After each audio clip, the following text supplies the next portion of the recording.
Now, the greatest radio shows of all time. Suspense. The Shadow Node. Washington calling David Harding, counter-spy. Classic radio theater. The Great Gildersleeve. Fibber McGee and Molly. Dragnet. Gunsmoke. The Lone Ranger. Now, step back into a time machine with your host, Wyatt Cox. Good evening, friends of the Inner Sanctum. Howdy, howdy, howdy. Made it to the end of a weekend, and I'm glad you're here on this Sunday. I have to tell you that we're recording this show about 10 days ago on the 17th of January.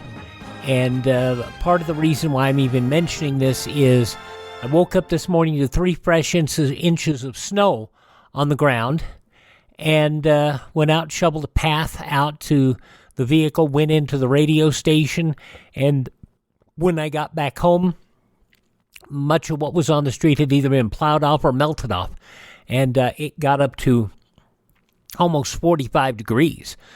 Very wet snow, but good thing. Anyway, I mention that just to say I hope that the weather where you are is better than is good weather. You know, I hope you're getting the moisture you need. I hope you're getting the precipitation you need.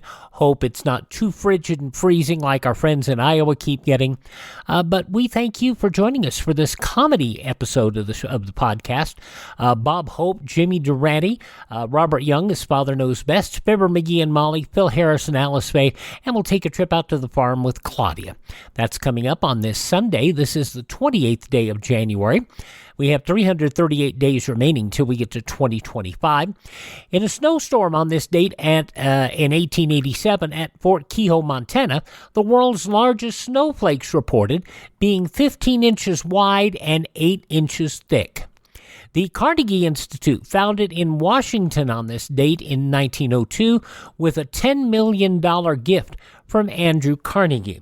And while I know that sounds like a lot of money to all of us today, that $10 million back in 1902 would be over $356 million today. So it was a lot of money. U.S. troops left Cuba on this date in 1909, with the exception of Guantanamo Bay Naval Base, after being there since the Spanish-American War of 1898. Now, in 1915, Congress created the Coast Guard. In 1916, Louis Brandeis became the first Jewish person appointed to the U.S. Supreme Court.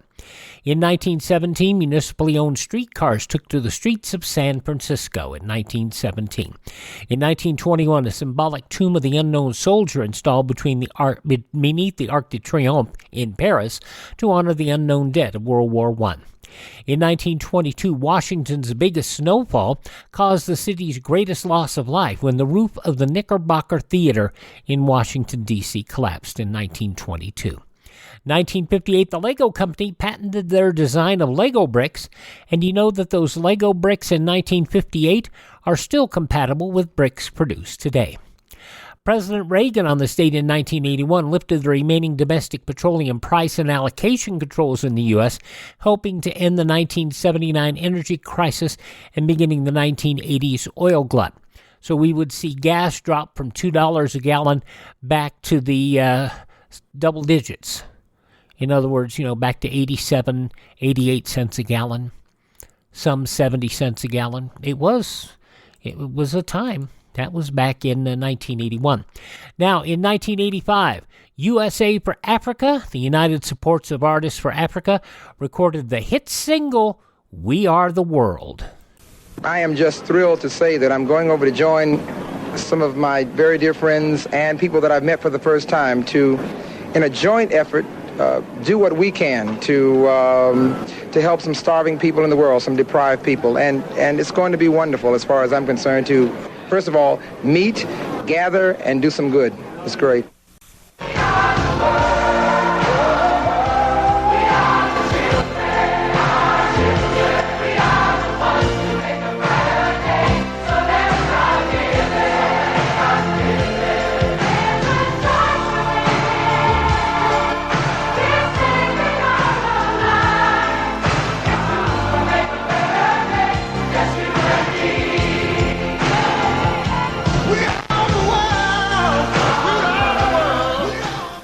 proceeds from the record helped raise funds for Ethiopian famine relief.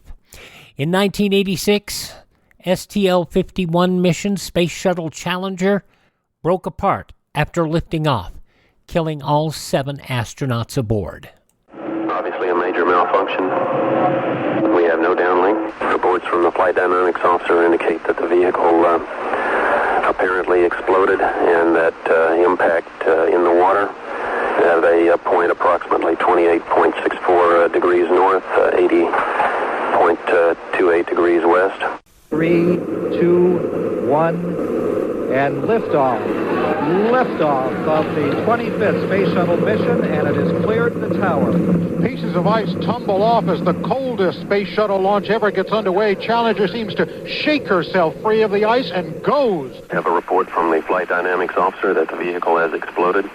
Flight director confirms that. There was a huge explosion. Filling the sky were white clouds of smoke combined with fire. It's just one of those things that feeling that you get, that cold feeling all over that only happens maybe 5 times in your lifetime. I regret that I have to report that based on very preliminary searches of the ocean where the Challenger impacted this morning, these searches have not revealed any evidence that the crew of Challenger survived. Francis R. Scobie, Commander, Michael J. Smith, Pilot, Judith A. Resnick, Mission Specialist, Ronald E. McNair, Mission Specialist, Ellison S. Onizuka, Mission Specialist. Today is a day for mourning and remembering. Nancy and I are pained to the core by the tragedy of the Shuttle Challenger. We know we share this pain with all of the people of our country. This is truly a national loss. It was a national loss. Greg Jarvis, Krista McAuliffe, Ronald McNair, Ellison Onizuka, also Judith Resnick, Francis R. Scobie, and Michael Smith, passing away when the Space Shuttle Challenger exploded at takeoff on this date back in 1986. Among others passing away on this date of less earth-shattering importance, although some people will say I'm minimizing the passing of John Banner, who was Schultz and Hogan's Heroes.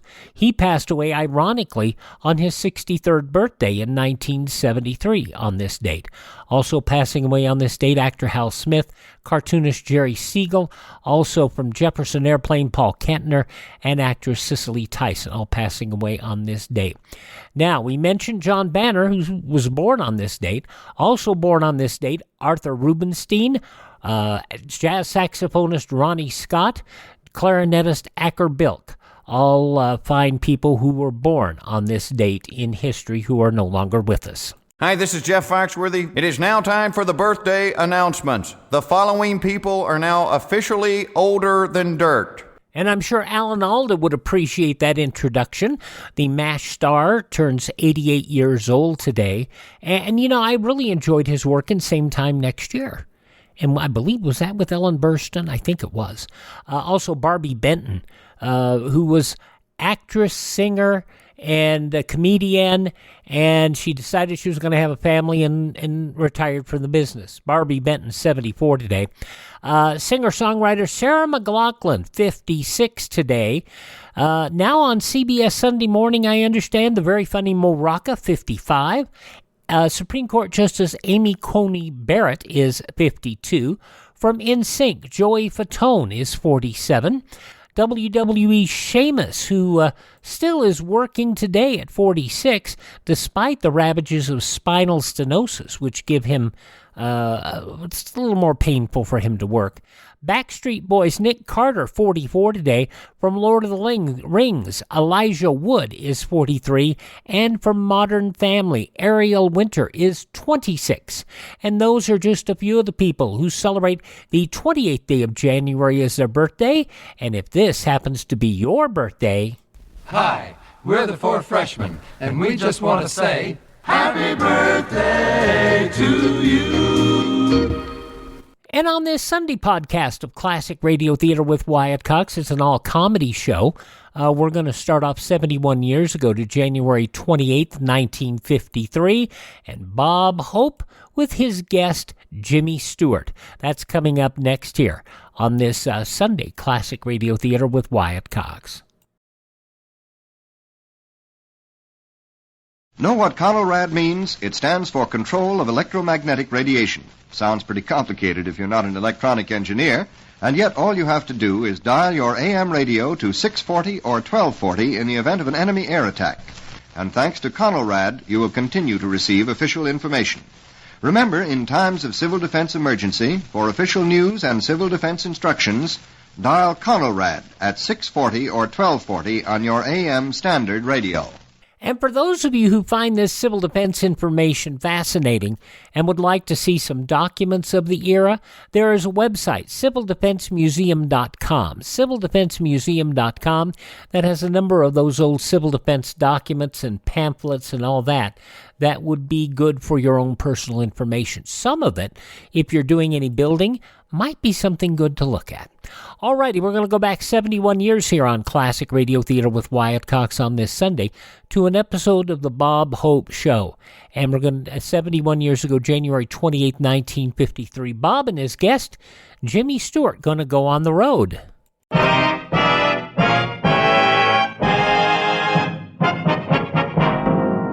Jell-O presents the Bob Hope Show, transcribed direct from Hollywood with Les Brown and his band of renown. For Jell-O, yours truly, Bill Goodwin. Our singing star, Margaret Whiting. Our special guest, Jimmy Stewart. And here he is, Bob Hope.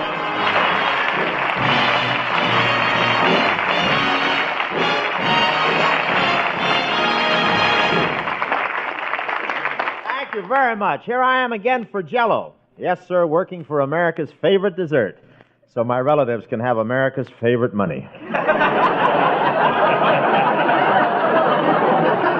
Well, this has been an interesting week. Lucille Ball gave birth to a baby, and in Washington, the Republicans started making the changes. And the White House is beautiful now that it's been redecorated, and Mamie is very proud of the highly polished floors. In fact, the first thing she said to the president was, "Take off those army shoes." I finally had to pack his uniform away in a trunk. Whenever he hung it in the closet, the moths began whistling, "Don't let the stars get in your eye." See? The Republicans didn't even forget the White House washroom. There were new towels marked his, hers, and you have one term. Would you like to try for two? In spite of her high position, Mamie is very domestic. Every morning she goes out of the White House lawn with a plate full of crumbs to feed the birds and the Democrats.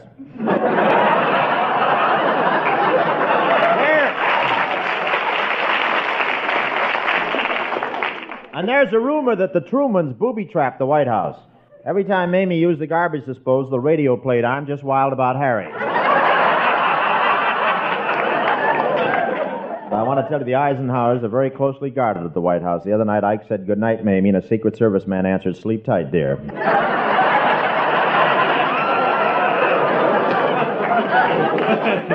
And did you see the automobile the President Ike rode in the parade? A beauty. This week, the automobile manufacturers brought out their new cars, you know. You can see them on any used car lot in town. One new car even has a television set in the rear window. It's very convenient for motorcycle cops. While they're chasing you, they can watch Dragnet. And the new models are so automatic that pretty soon we'll have cars running around without drivers. Of course, we've had that in California for years. I went down to get my license plates today. I wasn't sure I could get plates because the other day I had some trouble with a wise guy motorcycle cop. I denied I went through a red light, and he thought I was lying just because he found it in my front seat. But I'm glad to buy plates because the highway department needs the money. You'd be surprised how fast road building machinery has to be replaced. For instance, the first steam shovel used on the Hollywood freeway didn't last a week. It was captured by the Confederate Army.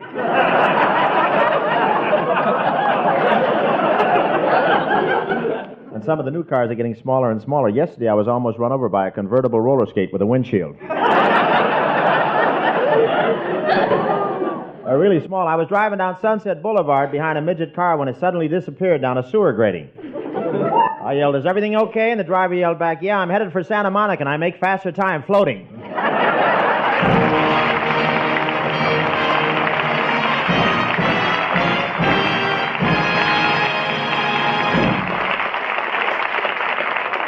Say, Bob. Who's coming out, Santa? Say, Bob. Yeah, Bill?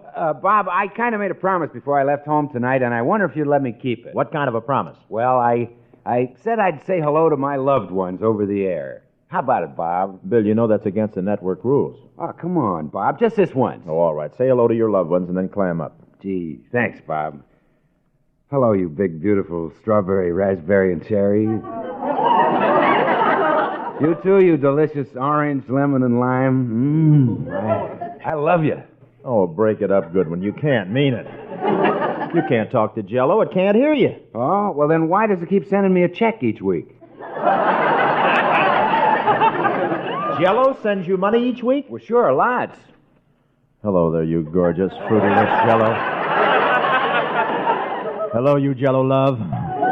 Yet every time I think of that delicate, piquant flavor that is yours alone, I sigh with delight.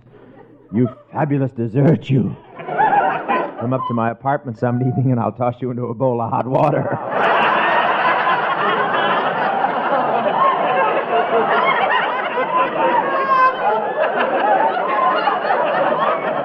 And I'll set you aside to cool. Then I'll put a romantic tango on the phonograph and we can shimmer together in the moonlight. And he's the one who can do it, too. Goodwin, you beast, you've broken the spell. Why? Why did you do it just as I was beginning to make time? Well, I was getting jealous. Oh, Will, boy, there's no need to be jealous. After all, there's all the delicious Jell-O anyone could want right down at any corner grocery store. Well, how about the stores in the middle of the block? Plenty of Jell-O there, too. Well, in that case, how about all you folks in the audience checking up on your Jell-O supply? Not now. Don't leave. If it needs replenishing, stop off at your grocer's tomorrow for a new supply. And don't forget, Jell-O's not only delicious, but economical, too. That's right. Remember the old saying, keeping Jell-O always in stock keeps dear Papa out of hock. Yes.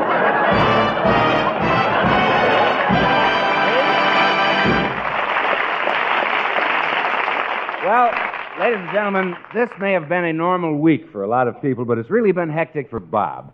It all started the other morning when I went over to his house with a piece of startling news. Bob, where are you? In here, Bill. Hey, hi, Bill. Rob, I rushed right over here. I've got some fantastic news for you. I just heard a Hollywood news broadcast. Bing is going to make another road picture, and you're not going to be in it. He's going to make the picture without you. Oh, you're kidding. No. Bing says in this picture he's going to cut out the dead weight.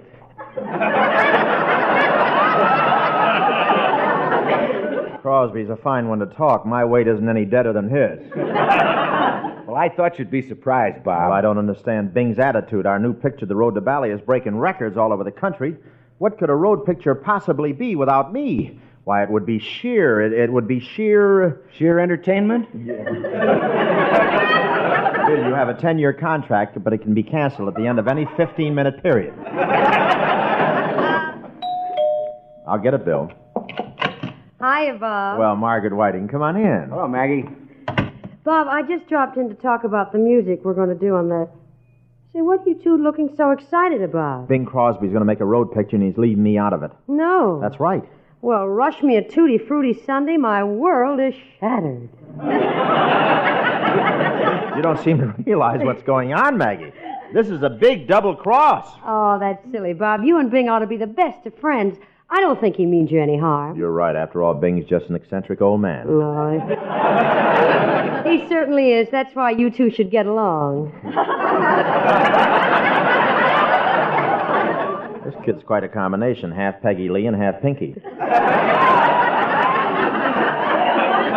Bob, what's all the fuss? So what if Bing is making a road picture without The me? important thing is, what are you going to do about it, Bob? I don't know. There's only one thing you can do, Bob. Get out and produce your own road picture. Beat him to it. But that would be a whole new thing. I've never done that before. Well, so what? You never high jumped before till Marilyn Monroe built that wall around her house.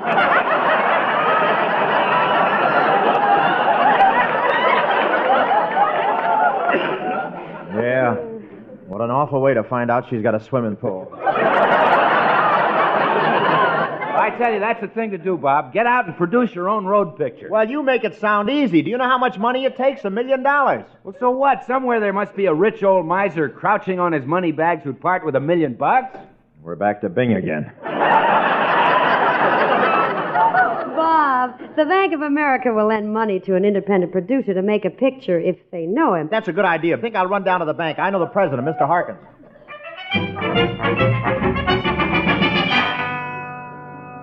Can I come in, Mr. Harkins? Well, Bob Hope. Step right in and have a chair. Oh, thank you. Pardon me. Miss Jones, Bob Hope is in my office. Shut off my phones and make sure we're not interrupted. Now, Bob, what brings you to the bank today? Is your milk bottle full of pennies again?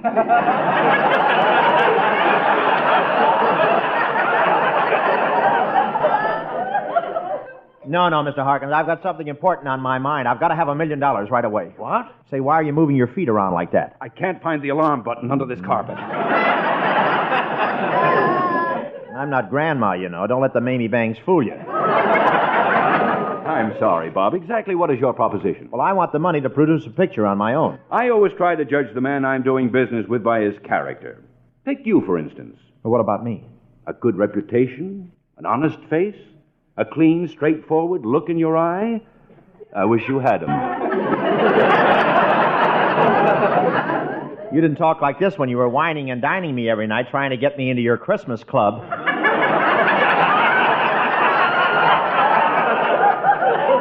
Now, Bob, let's not have words. We've been friends for 15 years.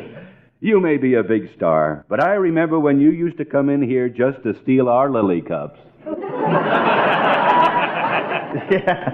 Yeah, that was quite a while ago. Yeah. How about the $1 million? Do I get it or don't I? No, you certainly don't understand banking, Bob. Before your loan can go through, I have to approve it, the vice president has to approve it, the chairman of the board has to approve it, then it goes to the main office in San Francisco, then there's still one more step before you get your $1 million. What's that? One of our directors has to go on Double or Nothing and win it.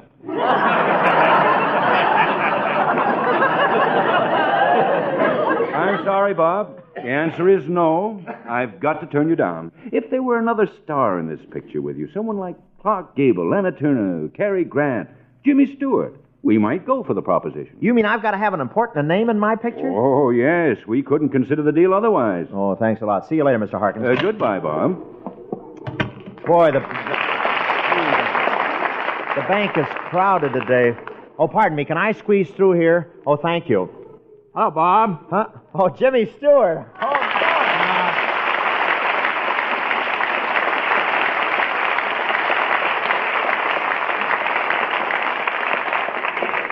Say, nice to see you, Jimmy. What are you doing in the bank? Oh, I came to deposit some money, Bob. My milk bottle's full of pennies again. Oh, Jimmy, it's wonderful bumping into you like this. Well, same here, Bob. You know, you and Gloria haven't been out to our house in a long time. Well, you and Dolores haven't been out to our place in a couple of years now. That's right, Jim. Why don't we arrange something? Well, what for? We can't improve on the arrangement we have now.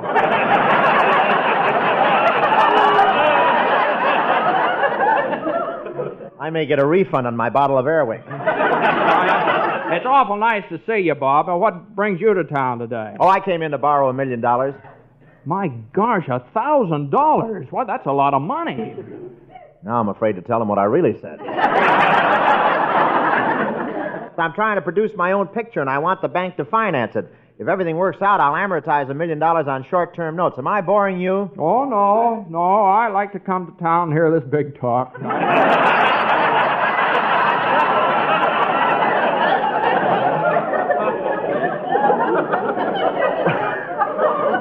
Well, I've also wired a couple of big money men in the East, and they're flying out to have a conference with me, and we're going to survey MGM and Paramount and rent a few studios. Have you been doing anything exciting, Jimmy? Oh, yeah. Yesterday, the washing machine overflowed, and I chased my underwear clear down the driveway. You know, Jimmy, the bank requires that I have another star in this picture with me. They do, huh? We can't talk about the picture here. Why don't you come over to my radio show tonight and we'll talk about it? Oh, fine, Bob. You know, making an independent picture is a fine investment. I'm sure we could do all right, and of course we'll cut up some nice profits. Well, when it comes to business, I'm just a babe in arms, Bob. A babe in arms? Yeah, well, for instance, who would get the other 50% of the profits? You mean after my half? No, after mine. What did you teeth on, Fort Knox? See you later, Jimmy.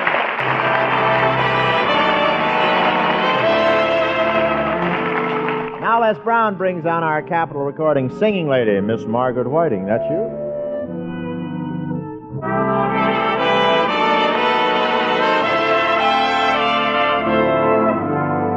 If you see my darling with somebody new, keep it a secret, whatever you do.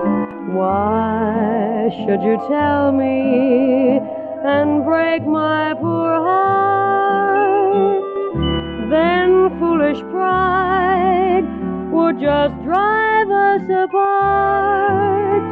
If you see my darling in some rendezvous, painting the town with a girl he once knew, pay no attention and just let it be, but keep it a secret from me.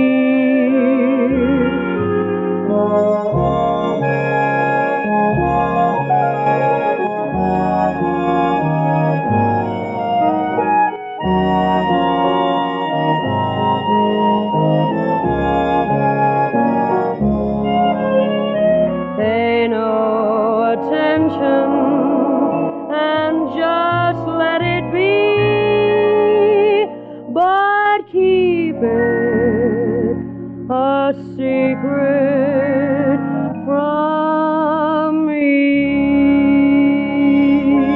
from me.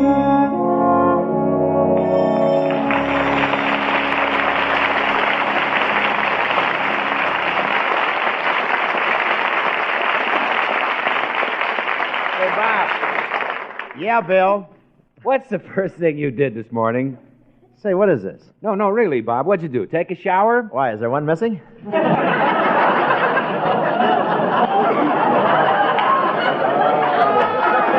I'll never forget Pick and Pat. I love it. Please, be serious, Bob. You see, I've been thinking. Well, that is serious.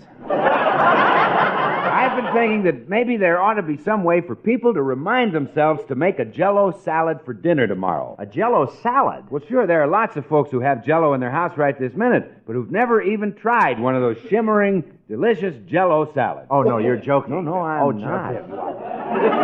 I'm not, Rob.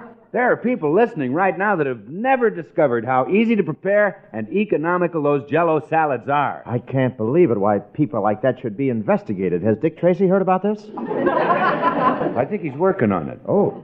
Bob, I've thought of a way for these folks to remind themselves to try a Jell-O salad tomorrow. Bill, you're true blue, always thinking of others. You're a genius. You're right. Now, here's my idea. Tomorrow morning, when these folks get up to make the morning coffee, I suggest that they just make an extra batch of hot water and toss a box of Jell-O in it. Bill, I think you've got a big point there. Thanks, Bob. But I can't figure out how he gets his hat on over it.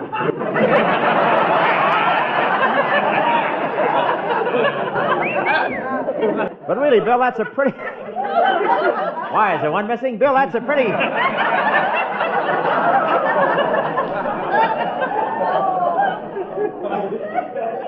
That's a pretty shrewd idea, Bill.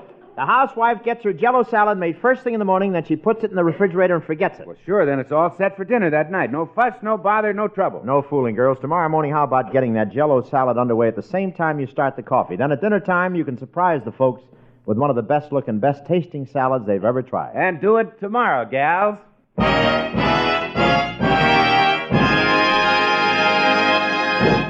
Say, Jimmy. Yeah, Bob. I just phoned Mr. Harkins, the president of the bank, and asked him to come over. We can do a scene from my road picture for him. It's going to be a Western. You know, I don't think I should have come down here tonight, Bob. This is all so different for me. Oh, don't be silly. I've heard you on a lot of radio programs. You've always been great.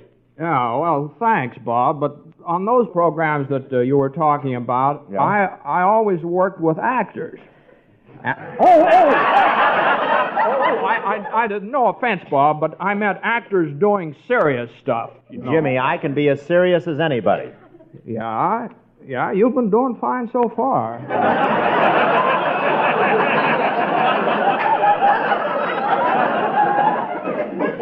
Critic. How can he look like Abraham Lincoln and do lines like Milton Berle? Now, Jimmy, in this scene we're going to do, you and I will play the male parts, and Margaret Whiting will be the girl. All set, Maggie? Sure, Bob. Gee, it's going to be a pleasure to work with Jimmy. He's made so many wonderful pictures. Well, thank you, Maggie. I've had my share of luck. You know, it's strange you've been making pictures in Hollywood all these years, and yet you've never made one with Bob. I guess I've had more than my share of luck.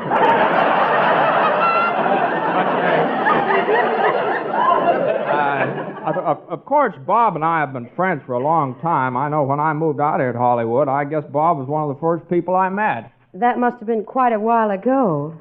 Yes.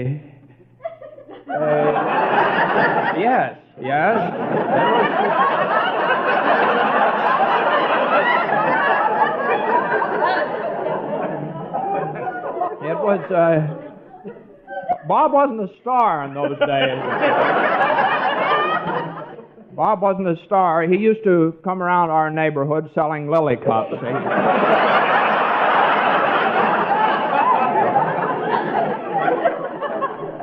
Well, there wasn't much in it. I hardly made taxi fare from washroom to washroom. I think it's wonderful that two friends like you are finally going to work together in a picture. Well, now, I haven't made up my mind yet, Maggie. I don't want to rush into this thing. Well, what's the matter, Jimmy? Well, you know what can happen to your career in Hollywood if you make a flop picture. Well, what? Well, it's goodbye, that's all. Today you're at Ciro's drinking wine. Tomorrow you're up at Fresno crushing the grapes.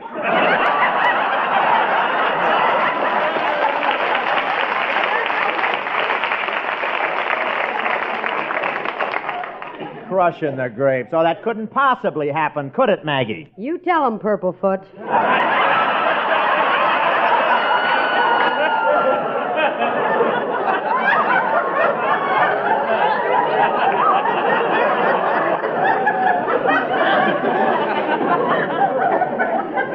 Well, believe me, there's nothing to worry about, Jimmy. We both had experience making pictures. That's true. Have you ever had anything to do with independent productions? Well, in a way, Gloria and I have twins.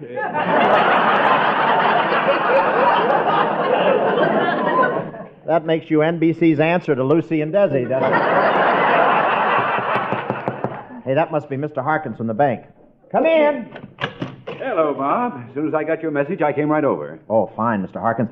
This is Maggie Whiting and Jimmy Stewart. Miss Whiting. Oh, howdy. Glad Stewart. to see you. Fine, thank you.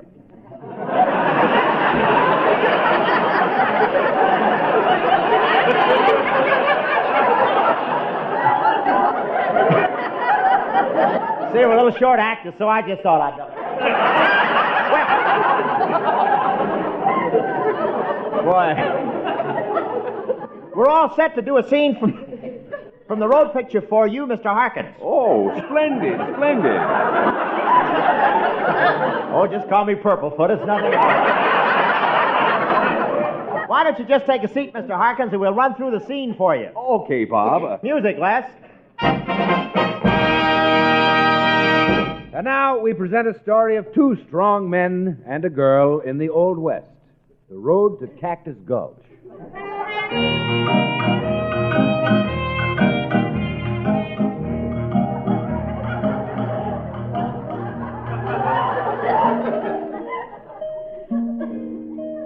I'm one of the men he mentioned, folks. They call me Tex.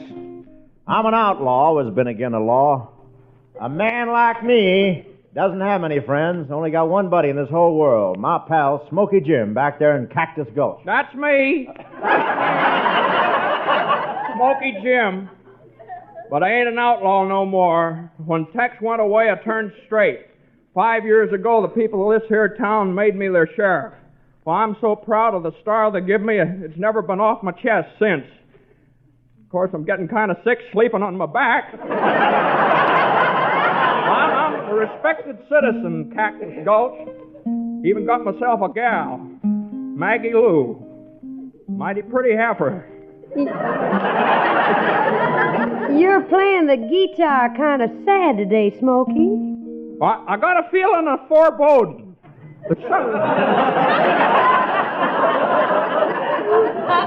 There's something in the air. What is it? I don't know. I don't know, but everything's so still. The leaves are hanging down on the trees, and look over yonder at the mountains over there. Even the Pecos is pooped.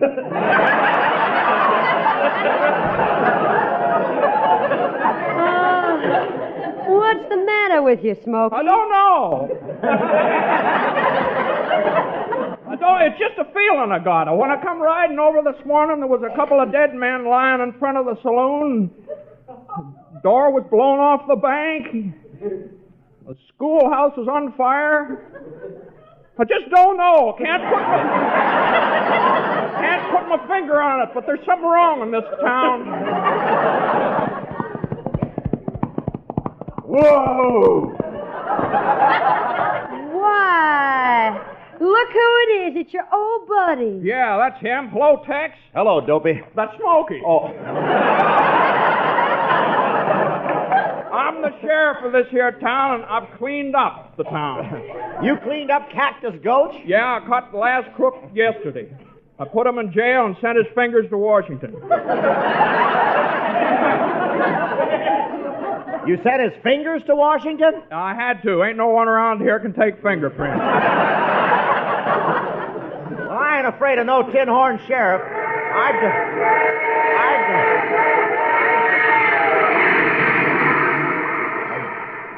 Hey, what's that? That's a super chief. But there ain't any railroad tracks out in the desert. I know. Those Democrats are really going home.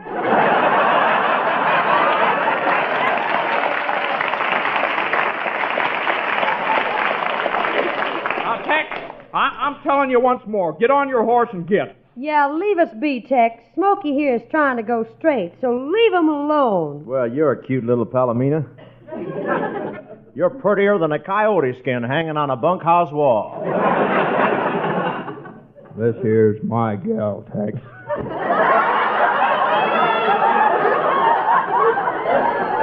Yes, Tex and I are fixing to get married. Old Judge Fisher's going to let us have a cottage over by the Mill Creek, the other side of Spoon River, where Indian Head Mountain juts out and hides the entrance to Moon Valley down back of the Painted Desert.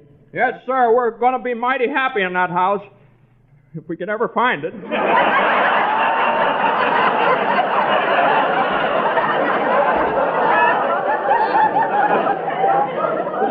Now, look here, Smokey. Bob. Oh, Bob. Well, what is it, Mr. Hawkins? I think I've heard enough to make my decision, Bob. I'm going to lend you the $1 million for your picture. Yes? But there's just one thing. Yeah, what is that? I don't think we'll need both you and Jimmy Stewart in the picture. From what I've seen tonight, I know now that one of you is a fine first-rate actor and the other is nothing at all. So, the other man is out. Oh, gee, poor Jimmy. How am I going to break the news to him? It won't be necessary, Bob. You're the one who's out. The picture will star Jimmy Stewart. You're a fine performer, Jimmy.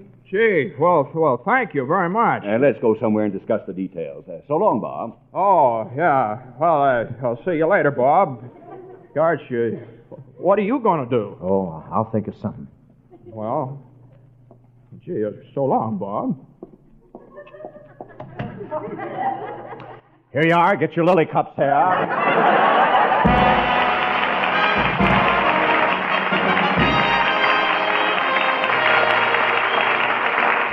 All thanks for the memory. I want to thank Jimmy Stewart, Maggie, Bill, Les Brown, Bill Johnson for a fine show. Ladies and gentlemen, somewhere in Korea tonight, perhaps at this very minute, a wounded GI's life is being saved with a blood transfusion. That blood was placed in a blood bank here at home by a civilian. It might have been you or me. And right now the need for blood plasma is greater than ever. Blood banks all over the country must have your help. Why not call your local Red Cross chapter? It's quick, easy, and safe. And remember, by giving a pint of blood, you give another heart a chance to beat for freedom. Thank you and good night.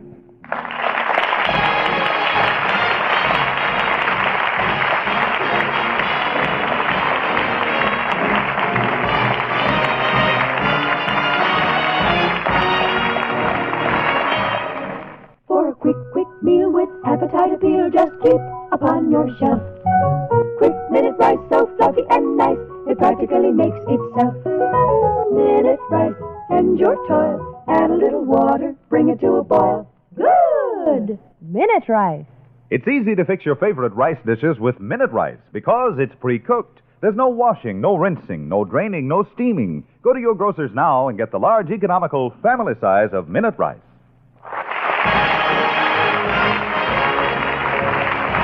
Be sure to listen to the Bob Hope Show next week from Hollywood with our special guest, Jack Webb.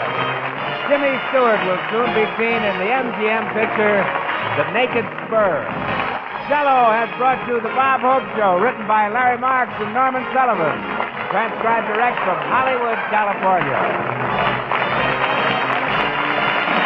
Jell-O is a registered trademark of General Foods. Oh, that was fun. 71 years ago, January 28, 1953, the Bob Hope Show on Classic Radio Theater with Wyatt Cox. Okay, Jimmy's out of the hospital. He is back at work. On January 28, 1948, 76 years ago today, the Jimmy Durante Show. That's next here on this Sunday, Classic Radio Theater with Wyatt Cox. Trained people are needed to meet disasters. To fill this need, the United States Office of Civil Defense, in cooperation with the United States Office of Education and local school systems, is offering a 12-hour course called Personal and Family Survival. The course includes discussions on the effects of radioactive fallout, how to plan for and live in fallout shelters, and what to do after a nuclear attack. To learn more about personal and family survival, consult your local civil defense director.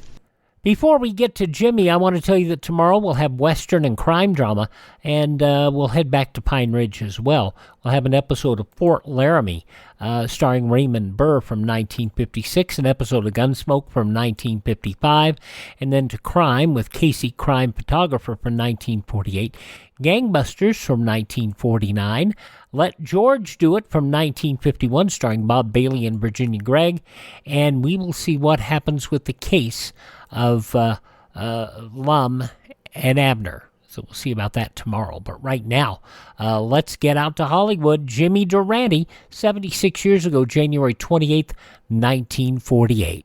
Good health to all from Rexall. From Hollywood, it's the Jimmy Durante Show. Ink, a dinkity, a dinkadoo, a dinkity.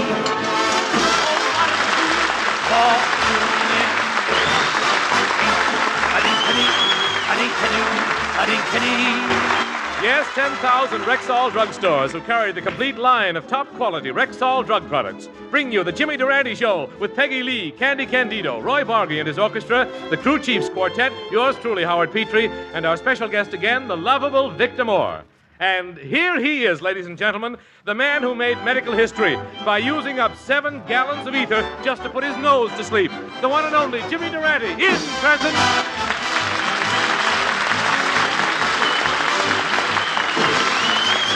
Start off each day with a song. Welcome home, Snaz! Even when things go wrong. Boy, are we glad you're back. You feel better, you even look better. Jimmy, the whole bunch of us are happy that you're well enough to be back on the radio again. Why, for 4 weeks we couldn't eat. Yeah, we couldn't sleep. Yeah, and we couldn't drink. Who are these people, Jimmy? Fans of yours? No, relatives.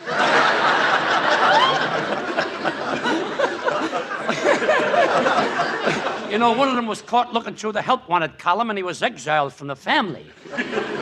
You know, folks, I'm grateful. I want to thank you one and all for this wonderful reception. You know, it's good to be back on the air again talking to my many friends. And if you folks in the audience will all come backstage after the program and form a single line, I'll show you my operation. It's hem-stitched.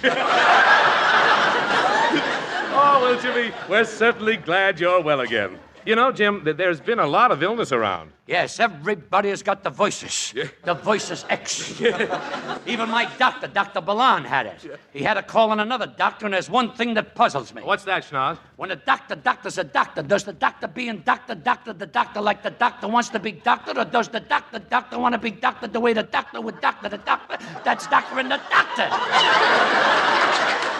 How do you like that? I'm out of the hospital one day, and the writers are trying to send me back. Say, Jimmy, tell me, how was it in the hospital? Were you comfortable? As comfortable as one can be with a leaky hot water bottle. For 2 days, I thought I was defrosting.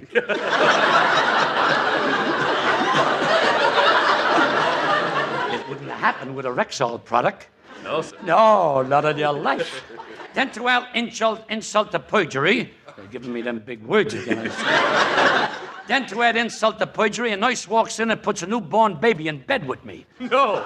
And I says, wait a minute, nurse, there must be some mistake. This didn't show up in the X-ray.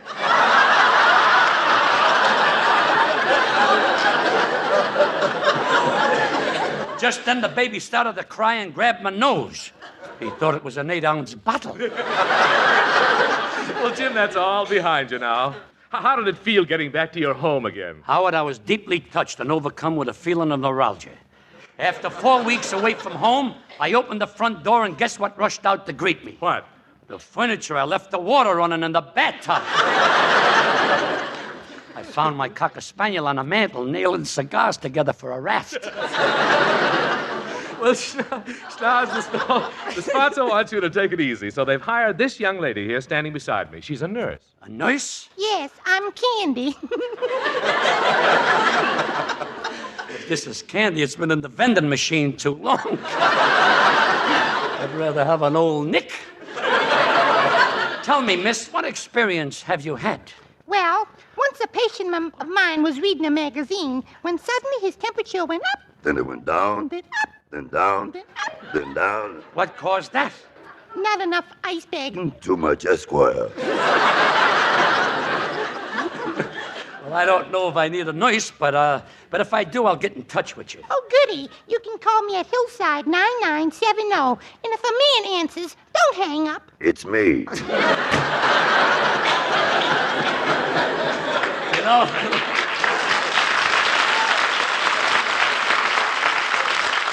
You know, with a couple of voices like that kid could go steady with himself. But I don't need a nurse, Howard. Of course not. Why, Durante is as good as he ever was. And still the darling of the corset crowd. Why, you should have seen me last night at that welcome home party, tended in my honor by the social leaders of Beverly Hills. Let me tell you about it, Howard. Well, Jim. I never in my lifetime was so delighted. Honest, I'm as happy as a clown. It happened at a musicale where I was invited in the swankiest home in this town. I knew the joint was swanky. There was a durley under every cuspidor. What a party. I rubbed elbows with Itobi. I rubbed elbows with Shostakovich. I rubbed elbows with Rubinstein. I had to rub elbows with them. They wouldn't shake hands with me. After dinner, Itobi sat down and played his latest concerto. Then Shostakovich obliged with his latest etude. And then Rubinstein thrilled the crowd with a Sinatra he composed. After the applause subsided, all eyes turned upon me. And why not?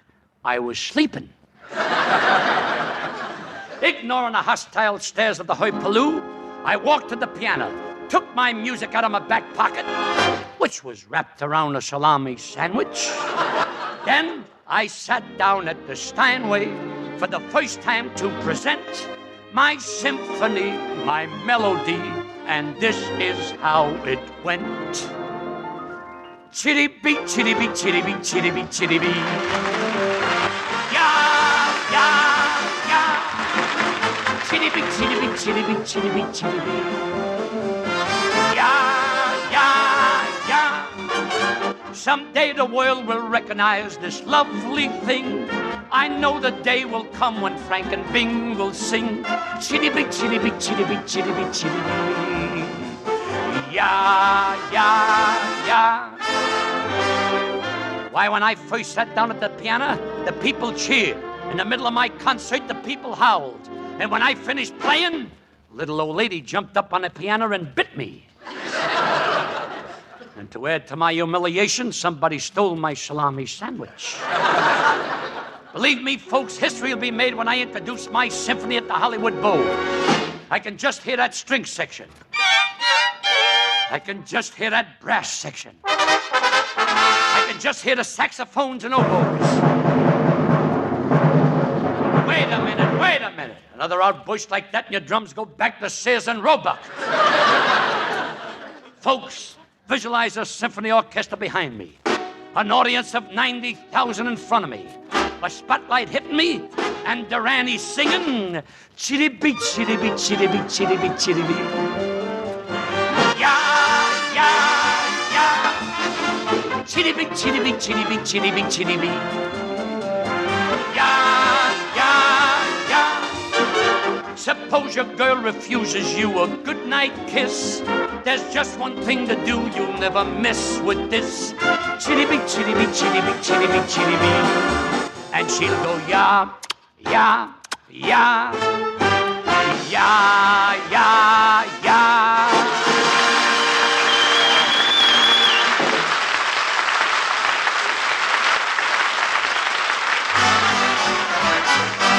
If you want to be sure that the product is pure when you ask for a drug preparation, buy the Rexall line at the Rexall sign of Rexall identification. Yes, you can be sure that more than 2,000 different drug products are pure when they bear the name Rexall. For the familiar name Rexall stands for purity, quality, and reliability in a complete line of drug products. It's no wonder that Rexall has won first place in the medicine cabinets of millions of American homes. So, for any and for all of your drug needs, always buy Rexall at Rexall drugstores throughout the nation, where 25% of America buys its drug products. If you want to be sure that the product is pure when you ask for a drug preparation, buy the Rexall line at the Rexall sign of Rexall identification. Good health to all from Rexall.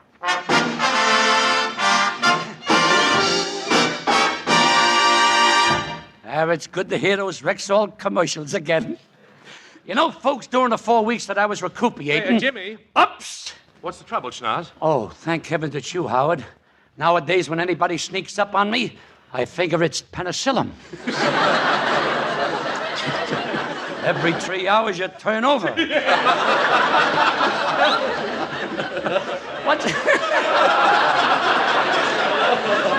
What seems to be on your mind, Mr. P? Well, Jimmy, there's an old friend of yours here who wants to see you. If you knew Susie like I know Susie. Eddie Cantor. What? Eddie. Well, Jimmy, I didn't know you were going to be here tonight. I came over to take your place. Thank you, Eddie, but I got a bone here to pick with you. Me, Jimmy? Yeah, on your last broadcast, there was a guy in your program that sounded just like me. And everybody, even the sponsor, thought it was Durante. Well, that's silly, Jimmy. That wasn't you. As a matter of fact, I'm not even me. You know who I am? Who are you? I'm Jimmy Durante. In person.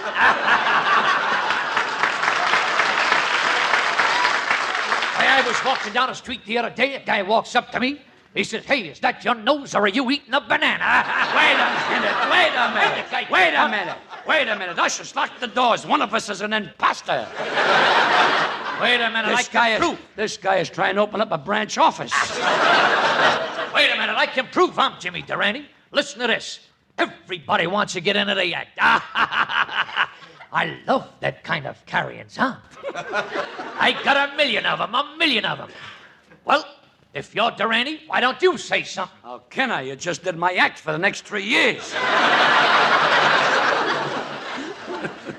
Now, come on, make up your mind. Which one are you, Cantor or Durante? Neither. This is your old friend, Al Jolson. And listen to this, you ain't heard nothing yet, neither. No, that's funny. How I love you, my dear old Swanee. Yeah.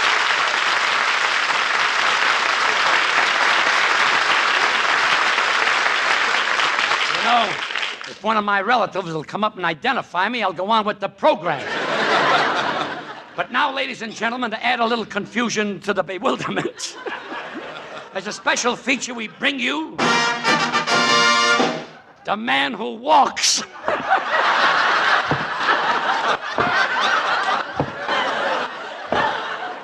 You're the man who walks? I had to. I missed the bus. Why, it's Victor Moore.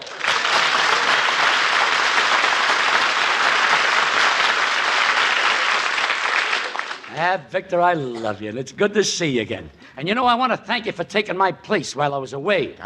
Tush, Jimmy. Nobody can take your place.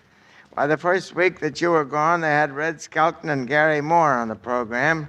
Then they had Bob Hope, then Frank Morgan, then Al Jolson. Well, Victor, they were great, weren't they? They couldn't have been. None of them lasted more than a week.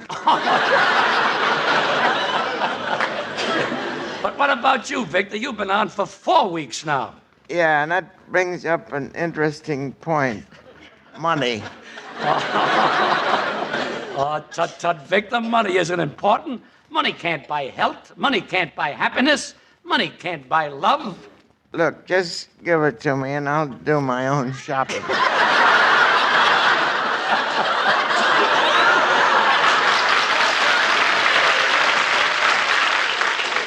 But I'm sure glad to see you looking so good, Jimmy. I heard you had a tough time of it. Oh, it wasn't so bad, Victor. I had a beautiful nurse named Lillian, and the first night I was there, she'd brought in some fudge, put a piece between her lips and told me to take a bite. What happened then? I spoke to Lillian yesterday. Her nose is healing nicely. Never mind, Lillian. How was the fudge? This boy has led a sheltered life. Well, as a matter of fact, I have. You see, my family used to live next to the YWCA. And on their wash day, my father used to blindfold me. Your father used to blindfold you? Yeah, I was 27 before I found out that horses aren't the only ones that wear halters. Oh, I see. I believe you, Victor. Yeah, but I don't mind. Who cares about girls anyway? Victor, you're not interested in the fast sex? Nah, what fun can you have with girls that you can't have with a good set of electric trays? That's my boy who said that. No other boy can make that statement. But let's forget about boys and get back to girls. Here comes one of my favorites now, Peggy Lee. Hiya, fellas. Jamesy boy, it's good to see you. Welcome back. You make it real good to be back, Peggy. I'll lift up my nose and give you a homecoming kiss. Jimmy, that was wonderful. That's my Columbus kiss. It takes a long time to get around the horn, but what you discover is worth it.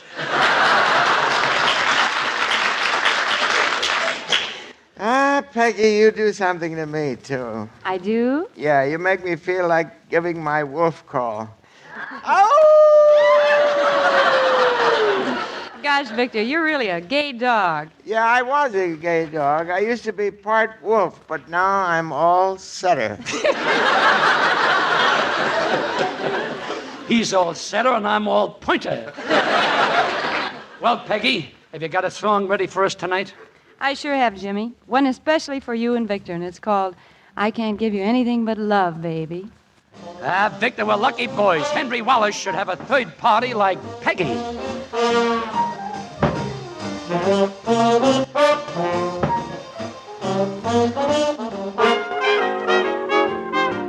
I can't give you anything but love, baby. That's the only thing I've plenty of, baby.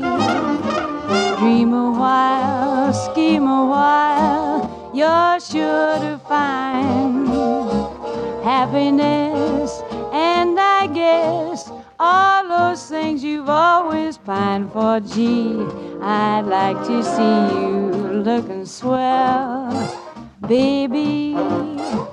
Diamond bracelets Woolworth doesn't sell, baby. Till that lucky day, you know darn well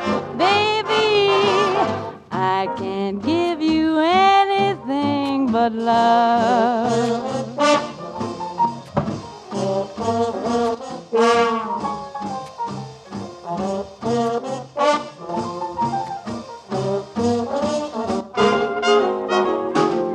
I can't give you anything but love, baby.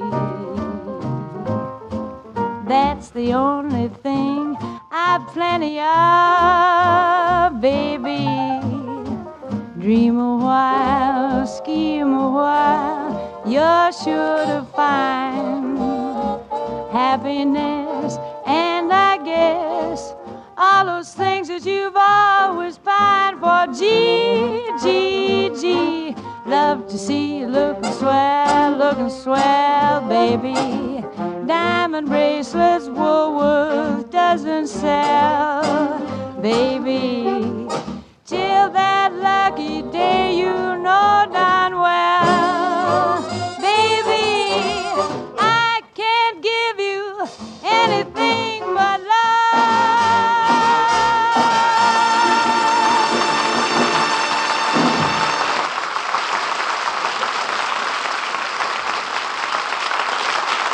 Here's a 60-second story from the Rexall Laboratory. Perhaps nobody does anything about the weather, but in the Rexall Control Laboratory, they certainly do a great deal about the way the weather affects Rexall packaged products.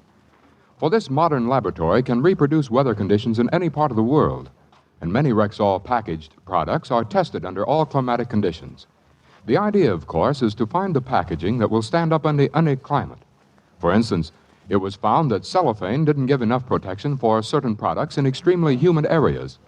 Aluminum foil, however, turned out to be just the right material. This is only one small operation in the great Rexall tradition of strict laboratory supervision and control. But it's one more reason why you can always depend on any product that bears the name Rexall. So for any and for all of your household drug needs, always buy Rexall. At Rexall drugstores everywhere.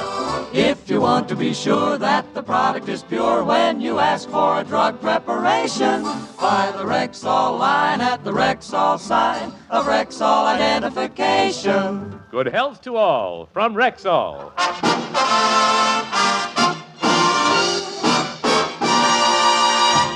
You know, Victor, while I was convalescent from my recuperation, I came to the conclusion that you and I are playing the wrong types of roles in pictures. What do you mean, Jimmy? Well, they always cast you as a weakling.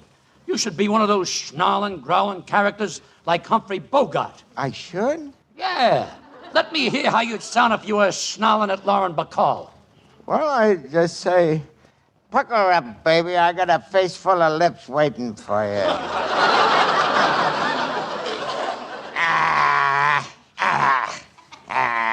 It's no use. No matter how much I crank it, I just can't get it to turn over. Well, why don't we branch out together, Victor? We should produce our own pictures. Then we could do one of those exciting rough and tumble stories about counterfeiters, like the movie T-Men. Gee, that's right up my alley. Yeah. Why, we'll run every counterfeiter out of the country. Why, I can just hear them running now. I said I can hear them running now. A sound man is like General Eisenhower. You have to coax him before he'll run.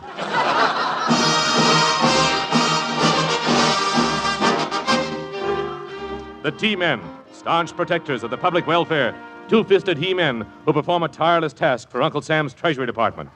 Listen now to the words of a rugged T-Man who has just completed the vigorous 6-month training course of muscle building. Give me a grape and I'll crush it.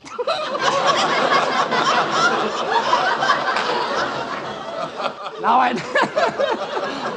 I know how this guy got to be a T-Man. He keeps his brain in a little bag marked Orange Pico.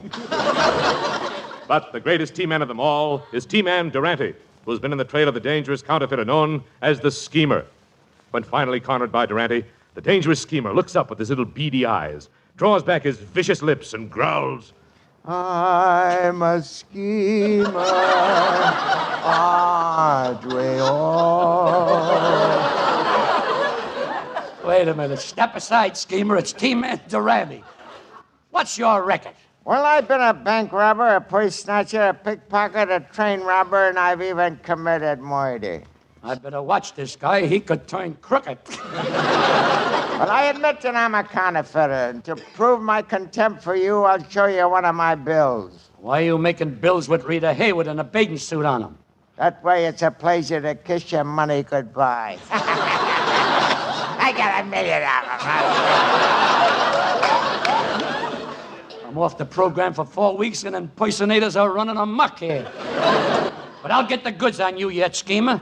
I'm going to get evidence, and I'll guarantee to employ ambiguous jurisprudence with confinement for maximum incarnation, and never again. Never again what? Never again will I stay up all night learning a speech like that. Well, you may have won this hand, schemer, but T-Man Durante will be back. And Durante did come back, but first he laid his groundwork carefully. He looked up an old crony of the schemers known as Freddy the Fish, who said, "Well, how do you do?"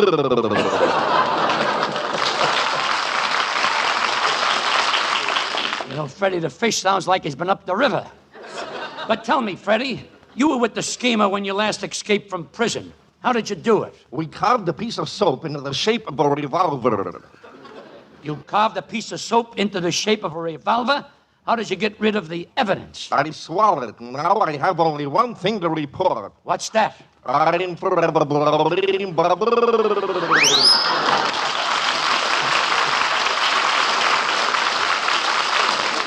with this valuable information and knowing that the schemer's weakness was women, Durante donned the disguise of a girl and went to the schemer's apartment. The schemer opened the door and, fooled by Durante's female attire, said, "Well, what can I do for you, miss?"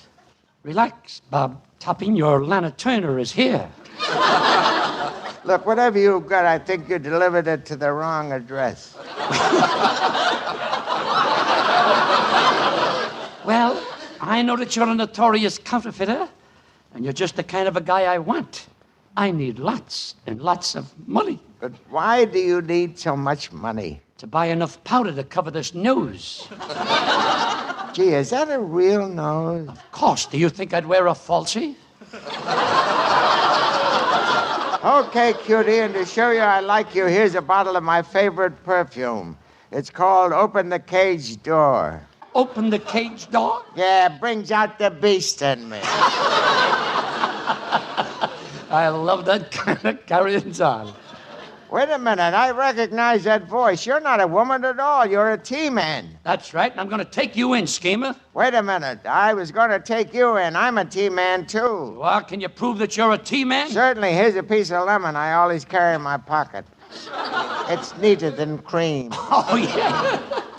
Well, in that case, we'll go after the schemer together. Let's go.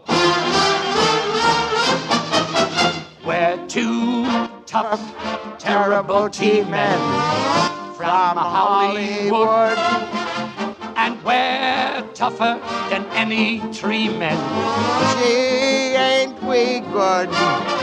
We've got a gun and it's a little unorthodox. It shoots for 2 hours, then it stops and throws rocks. We're hard hunks of horrible He-Men. We'll have that understood. The crime in this country will have a big shake-up. We'll scare every criminal when we take off our makeup. We're two tough, terrible T-men from Hollywood. Durante, you should have been with me on my last case. I tapped a guy who sold $1,000 bills for $150. He sold $1,000 bills for $150? How could he afford that? He didn't advertise. He didn't advertise? We're hard hunks of horrible He-Men. We'll have that understood. We always get our men, but our brain is in a whirl. We'll always get our man. Can't we just once get a girl? We're hard hunks of terrible T-Men. Horrible He-Men. Better than tree men. We're two tough, terrible T-Men from Hollywood.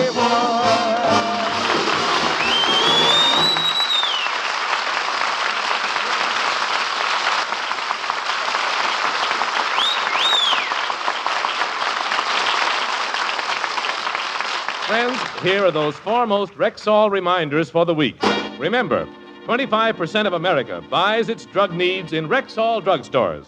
Remember, Rexall is that large and respected family of more than 2,000 different drug products. Remember, you can always depend on any drug product bearing the name Rexall.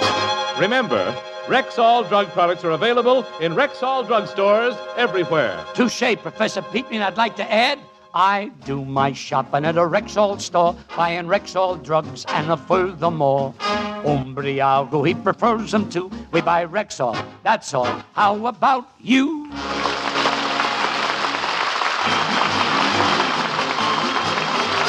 who'll be with you when I'm far away? When I'm far, far away. Let me hear that high note, maestro. What a note. A note of real thanks, folks. Thanks from the bottom of my heart to all you wonderful people who wrote in and wished me well. Thanks, Victor Moore.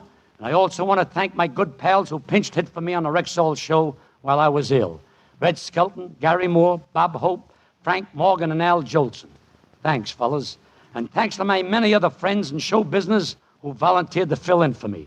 Believe me, you made me feel proud to be a member of this profession.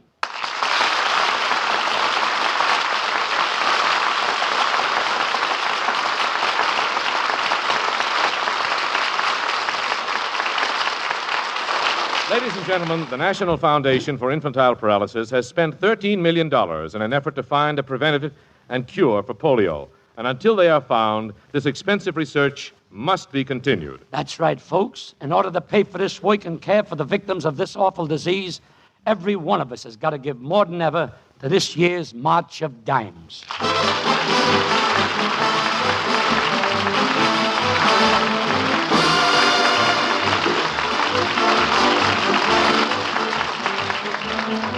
Well, Rexall for tonight, and we'll be back with you next week. From Victor Moore, Peggy Lee, Candy Candido, Roy Bargy, and yours truly, Howard Petrie. The impersonations of Eddie Cantor, Jimmy Durante, and Al Jolson were performed by Jackie Green. Good night, Mrs. Calabash, wherever you are. And Mrs. McGee, hold that place for me at Wonder Palms in Palm Springs.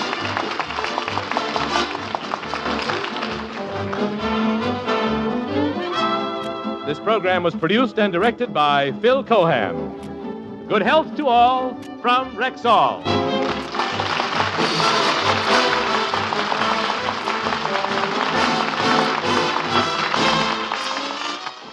Really great to hear Jimmy back on the show after a 4-week absence.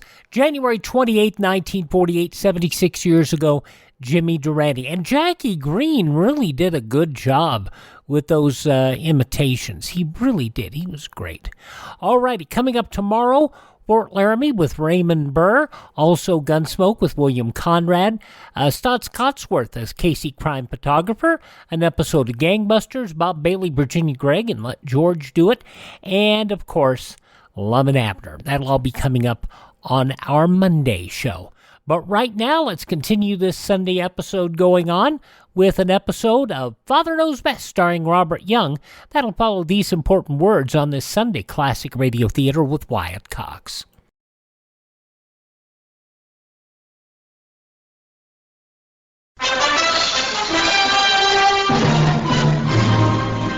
If you are planning a new building, the architect can make inexpensive changes in his design to shield against the dangers of radioactive fallout. This technique is called design slanting, which simply means designing for added fallout protection without adversely affecting the use, appearance, or cost of a building. To learn more about slanting, contact your local civil defense director. Now, on this Sunday Classic Radio Theater with Wyatt Cox, we head back 70 years, January 28, 1954. Before it was on television, Robert Young, and as Jim Anderson in Father Knows Best, with a totally different cast from the TV show, apart from Young. This is from January 28, 1954, and what the heck's going on with the trash can lids?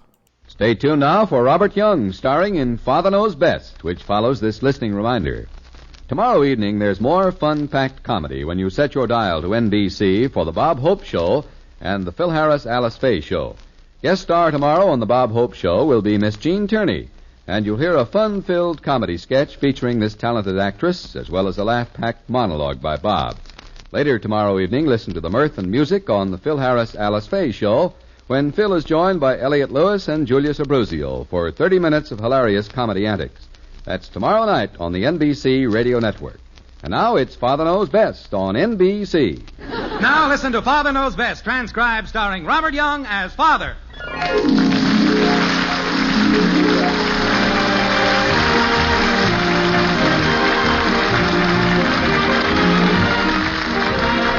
Welcome to Springfield and another half-hour visit with the folks in the White Frame House on Maple Street. Sit back and enjoy life with the Andersons. Kathy, Bud, Betty, Margaret, and Jim, as the head of this typical American household, again sets out to prove that Father knows best.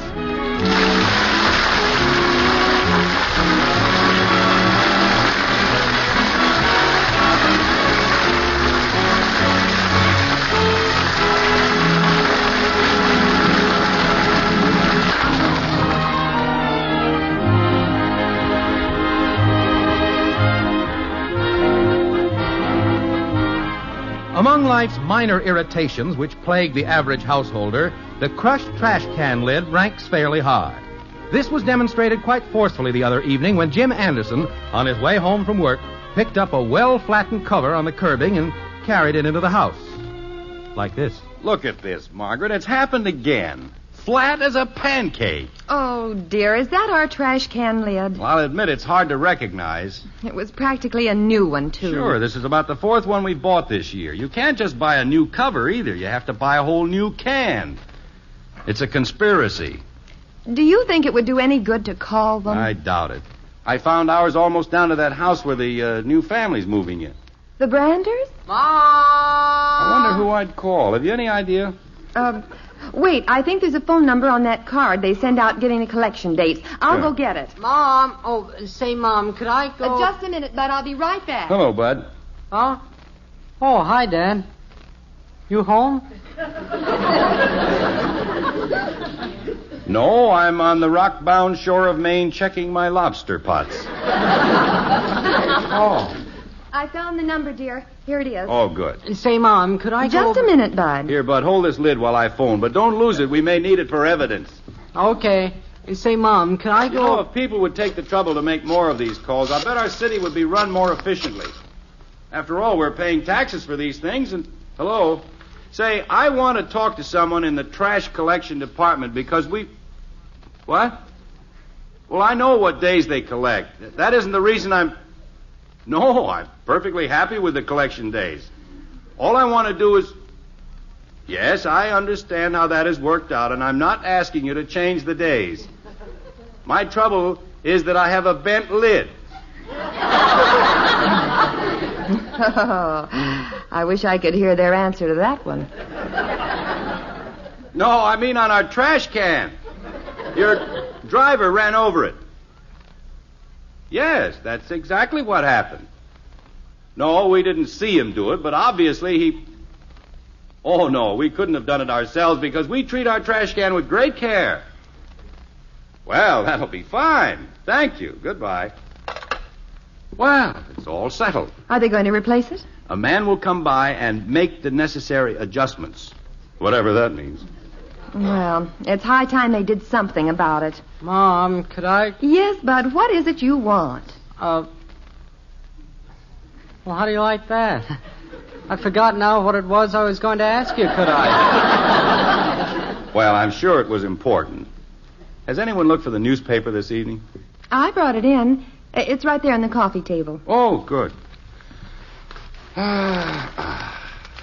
want part of it, honey? No, thanks. I guess I'd better get out in the kitchen and start thinking about dinner. Any suggestions? Yes, that'll be fine. Mm-hmm. And how would you like that fixed, broiled or baked? Yeah, that sounds good. I don't know what I'd do without your suggestions, dear. Oh, it's nothing. Glad to make them. Bud, you can put that lid down now. You don't have to hold it all evening. Huh? Oh, I forgot I had it. I was just trying to remember what it was I was going to ask Mom. Well, it'll come to you. Have you got any idea what it was?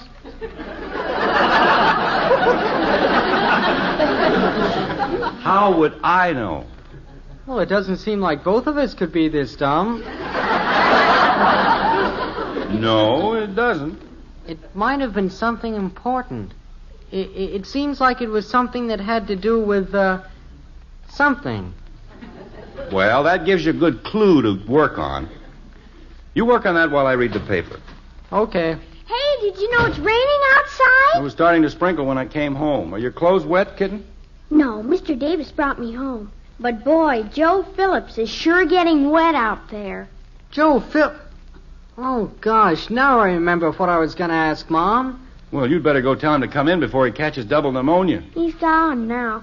Oh, Bats, I was going to ask if I could have him come in for a while so we could practice mental telepathy.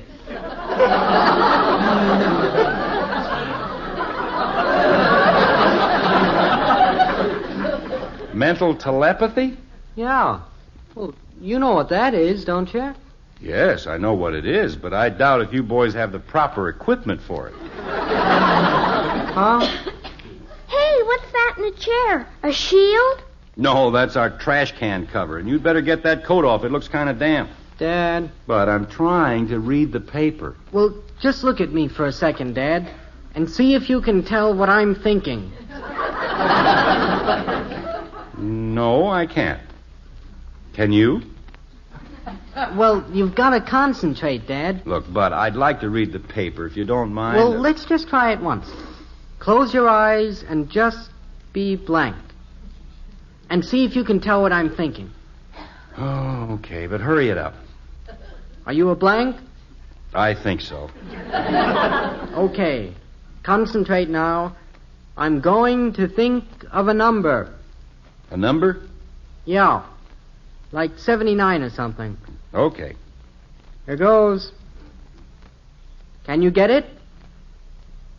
13. Nope, it was 79. Oh, fine.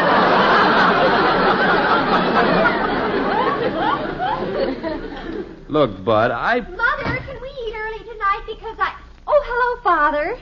Hello, Princess. Still raining outside? Just drizzling. Say, Father, if you have any work to do tonight or anything, could you do it in the den or upstairs? Why? Well, I'm going to have company. Well, it's not exactly company. This is for school. What is? Well, Mr. Glover, you see, he's my history teacher, and well, I'm practically utterly flunking the course, and so he's going to come over and try to help me. If he can. You know how dumb I am. Yeah. Who asked you anything? Now, hold on a minute, Betty. When did you start getting so dumb in history? Last semester, that was your best subject. Well, that's just the curve of learning, I guess. Yes, but who threw you the curve? Tell me, Betty, what does this Mr. Glover look like? I suppose he's about 69 with a bald head and a long gray beard. Why, Father, how can you talk that way about Mr. Glover? He's cute. Well, that clears up that situation. Just whose idea was this, anyway? You mean about starting to flunk the course? What do you mean? I mean about getting this special help. Well, I sort of suggested it, I guess. Uh-huh. You see, Janie Liggett started to flunk the course first, and... So she beat you to it, huh? And her father got worried about it, so he talked it over with Mr. Glover. So then Mr. Glover gave her some extra help. And he's darling. Is she doing better in the course now? No. But now she doesn't mind flunking so much. Oh, I give up. Oh, for goodness sakes, what's that old beat-up trash can lid doing in the living room? Oh, get that out of here. Oh, wait a minute. Don't take that. I need that. Well, I'm not going to have it in here when Mr. Glover arrives. He'll think we're living in a junkyard. Leave it right there. But, Father...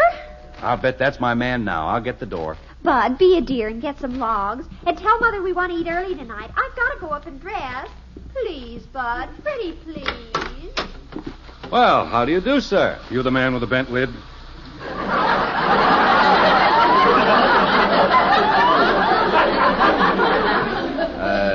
Yes. There might be some other way of putting it, though. My name's Otney. I'm with the City Sanitation Department. Well, fine. Come in, Mr. Otney. Cold. That's a nice rain, though. Good for the soil. Soil can have it. I don't like it. Yes. Could I take your raincoat? No, it won't be but a minute. Now, what's your complaint? Well, it actually doesn't sound like a very important thing. But it's more the principle of the thing, you know. I just want to get the facts.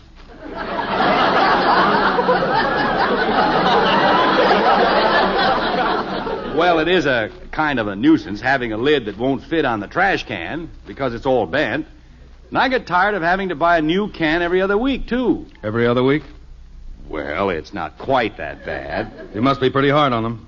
Oh, it's not us. That's what everybody says. A lot of people are careless. Bang them up themselves. We get blamed. Well, I can assure you that we get them all the time. Well, the way this happened... We even got one today where they accuse us of stealing their lid. Yeah, well, what happened to ours What would we do with a lot of old lids?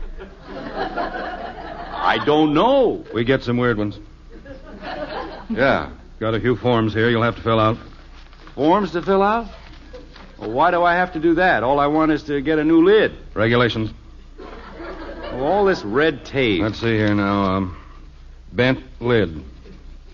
How did it happen? Your driver ran over it. You see him do it? Well, not exactly. It's the way it goes. We get them all the time. It's the way they throw them around and leave the lids out in the street. Uh-huh. I pay taxes, you know, and I'd like to see something done about this. Uh-huh. Well, let's take a look at the corpus delicti. Okay. You wait there. I'll go get it. Get the whole can, too, not just the cover. Okay. I'll get the whole works. Now, where did that thing go? Margaret? I'm in the kitchen, dear. Oh. You, want me in there? No, I'm coming out. Okay, now, Kathy, let's try it once more. Make your mind a blank. 7. Wait till I think of a number, stupid. Children, please be quiet. Say, Margaret, where is that lid? The trash can lid? I was in the living room not 5 minutes ago. Oh, I think I saw Betty with it. Oh, I might have known. Probably threw it out. Have we got a flashlight that works? I doubt it. I hate to go out and hunt around in the dark in the rain, but I've got to prove to this character I'm right. He's being pretty nasty about this, making a lot of snide remarks about how it's our own fault. Well, wait, Jim. You'd better put a coat on before you go out. I haven't time. I'll be all right. Okay, Kathy, once more, and this time don't guess 7. Try to read what's in my mind. My number is 7. Oh, pipe down. Hey, you know what? Did you find it? No, but I just discovered that wasn't our lid at all. What? Ours is on our trash can out there, and it's perfectly good. Oh, dear. Well, you better go in and tell the man. Tell him? I can't now. I've made too big an issue of this. Well, what are you going to do? I don't know. But I'm sure of one thing. I could never stand Mr. Otney's look of scornful triumph.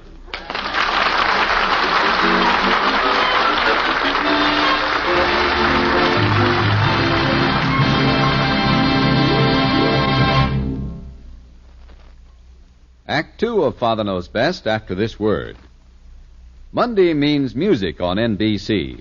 And here are some of the wonderful programs you'll hear next Monday evening when you set your dial to the NBC Radio Network. Gordon MacRae and his lovely guest Nadine Connor will bring you Maytime as the Railroad Hour's special musical offering. Then soprano Roberta Peters of the Metropolitan Opera Company will grace the Voice of Firestone guest spotlight. And Leon Fleischer will be the guest soloist on the Telephone Hour. From beginning to end, it's a wonderful evening of relaxing, restful music designed to make your Mondays most enjoyable when you set your radio dial to NBC and the familiar 3 chimes.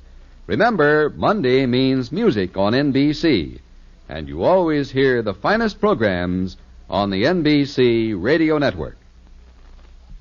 And now back to Act 2 of Father Knows Best.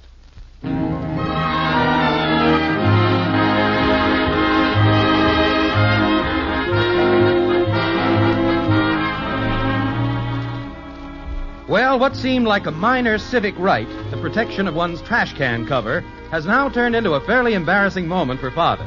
He's discovered the bent lid he's raised so much fuss about doesn't even belong to him. Right now, he's desperately trying to think up a face-saving story to tell the man who came to settle a complaint. Like this. Well, Jim, you can't keep the man waiting in the hall all night long. I know. I'm thinking. Well, I think the simplest thing to do is just tell him you made a mistake. Margaret, Mr. Otney is not the kind of a man you admit a mistake to. Maybe so.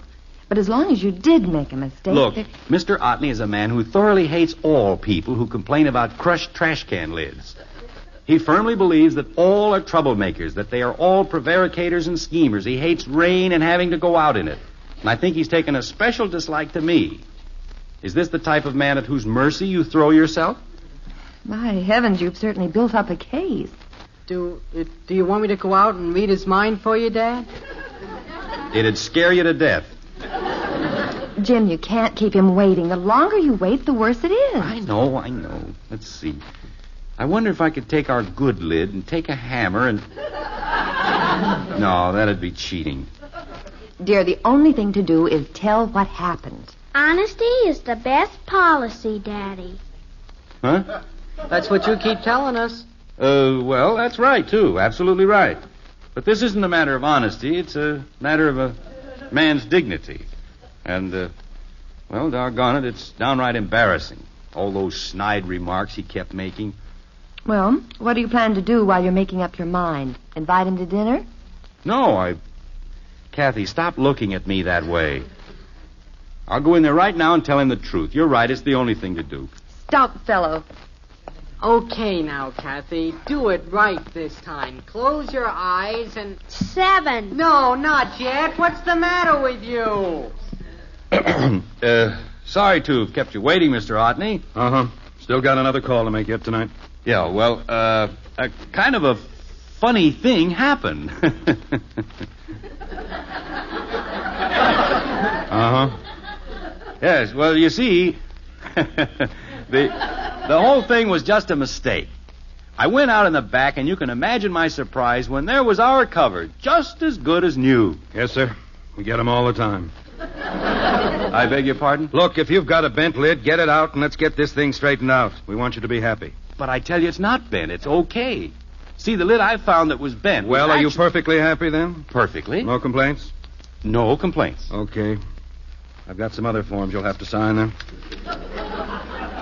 What? Release form. Here we are. Oh, come now, Mr. Otney. The complaint you phoned in is on the book, so we've got to dispense with it one way or another.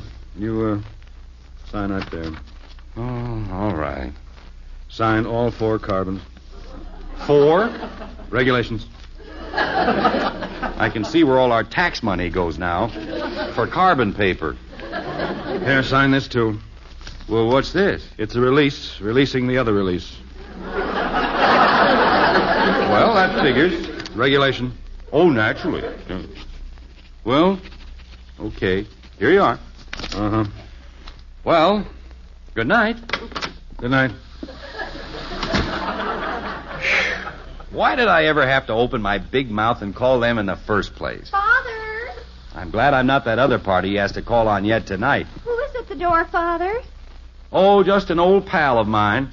What did he want? He just wanted the facts, ma'am. My goodness, you're certainly dressed up. I thought you were going to stay home and study history tonight, not make it. Well...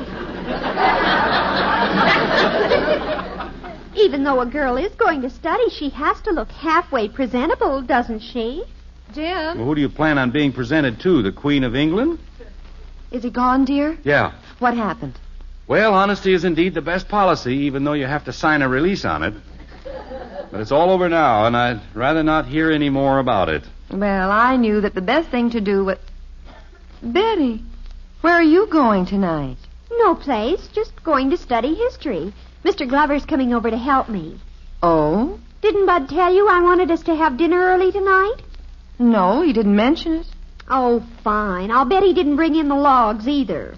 The logs? They're studying about Lincoln's early life, and Mr. Glover is going to show her how to build a log cabin. Oh, Father, don't be so cornball. Well,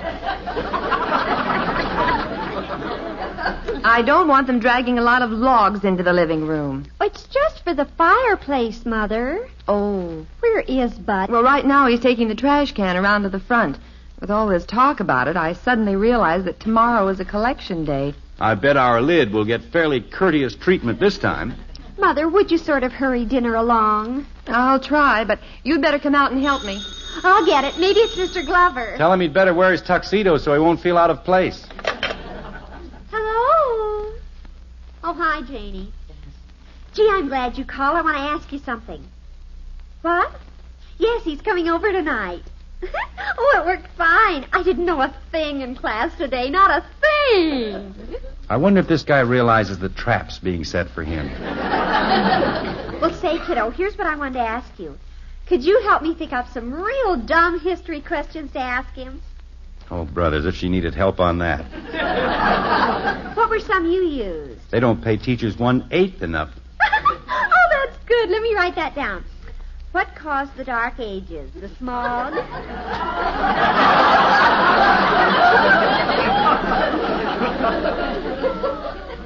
Got any others? Oh, I think maybe he's here already. I'll talk to you later, Janie. Bye. Gosh, he's sure early. Father, answer the door. I'm doing it. Sorry to disturb you again, Anderson. Huh? Oh, it's you, Mr. Otney. I just called on the Branders a few doors down. They're the people that accused us of stealing their lid. Oh? They've got some new evidence now. One of the kids saw a man pick it up and carry it into your house. Our house?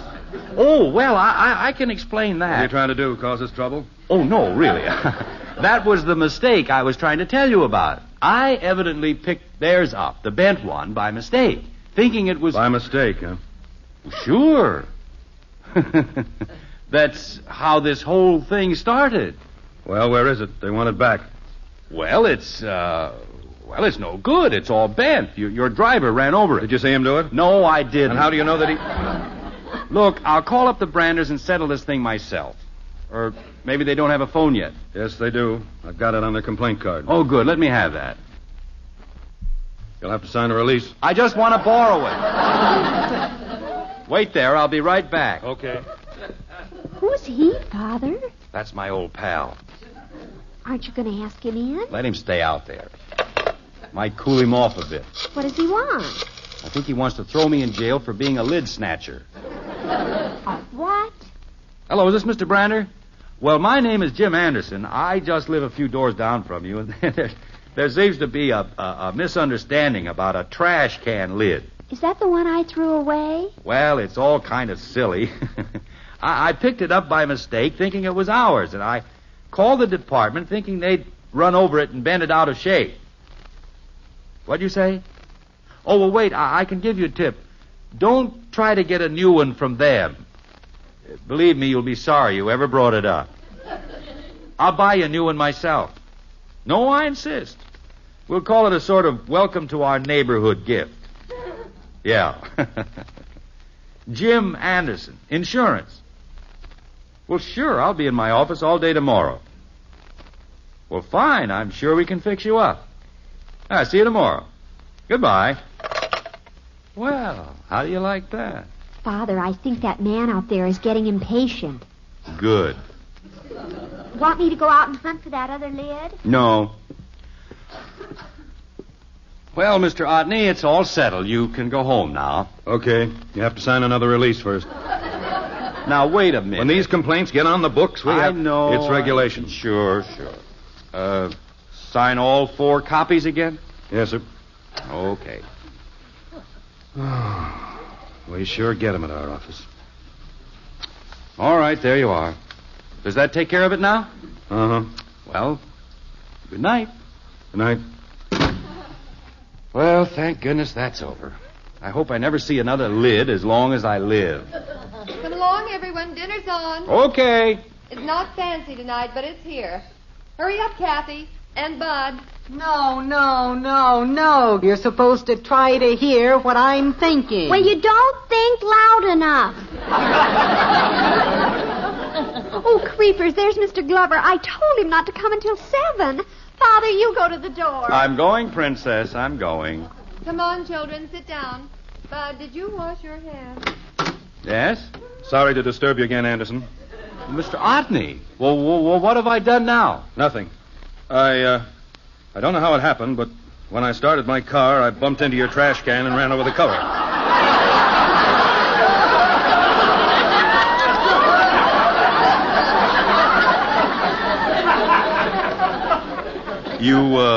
You what? Now, if you'll just sign these papers, I'll see that you get it in. Oh, no, you don't. Huh? You keep your forms, and I'll buy all my own trash cans from here on out.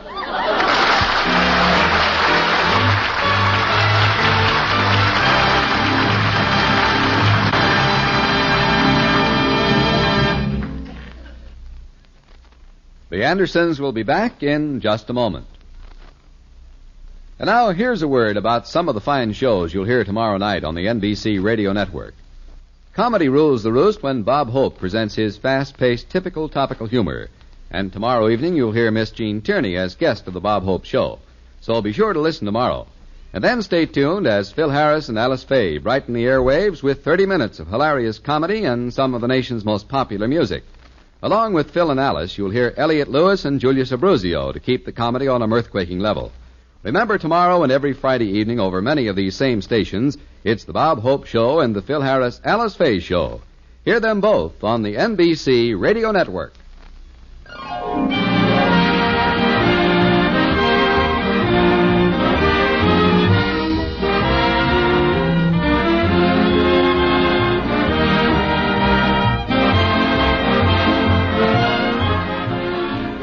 Well, the strange case of the crushed cover has been completely closed now. As far as Jim Anderson is concerned, it'll never be opened again.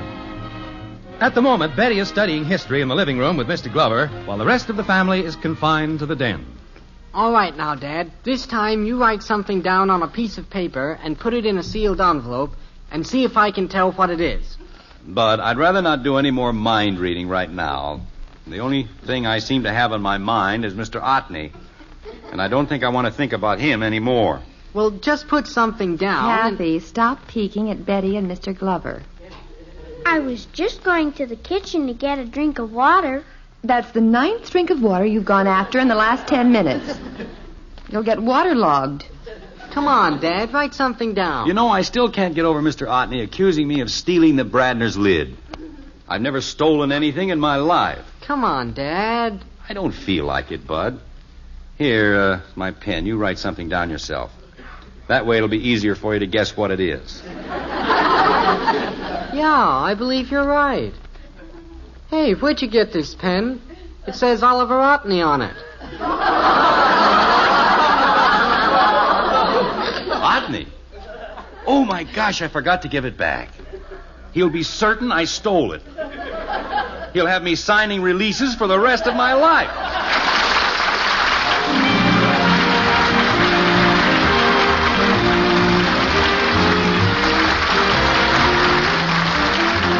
Join us again next week when we'll be back with Father Knows Best, starring Robert Young as Jim Anderson. Father Knows Best is an NBC Radio Network production in cooperation with Cavalier Enterprises. In our cast were Jean Vanderpyle as Margaret, Rhoda Williams, Ted Donaldson, Helen Strom, and yours truly. Father Knows Best, based on characters created by Ed James, is written by Paul West and Roswell Rogers, directed by Arthur Jacobson, and transcribed in Hollywood. This is Bill Foreman speaking.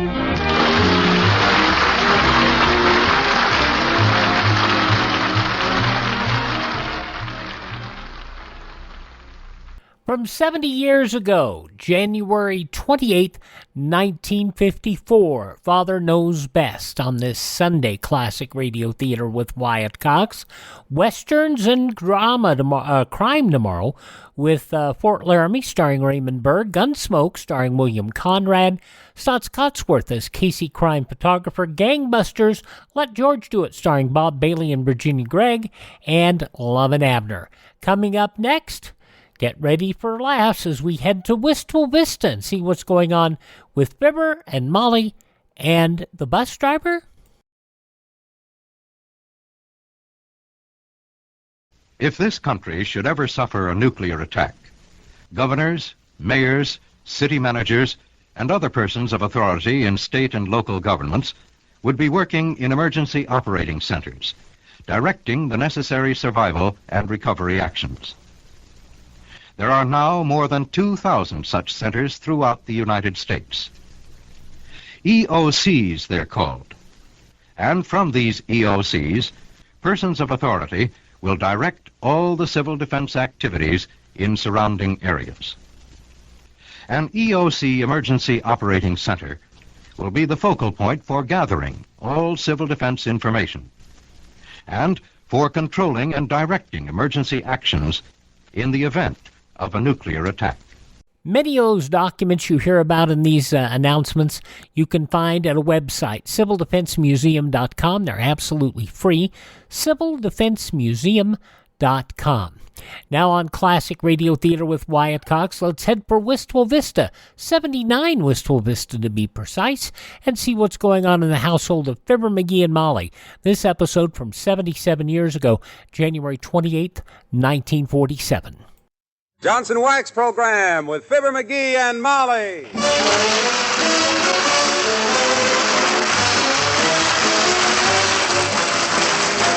The makers of Johnson's Wax Products for home and industry present Fibber McGee and Molly with Bill Thompson, Gail Gordon, Arthur Q. Bryan, and me, Harlow Wilcox. The script is by Don Quinn and Phil Leslie. Music by the Kingsmen and Billy Mills Orchestra.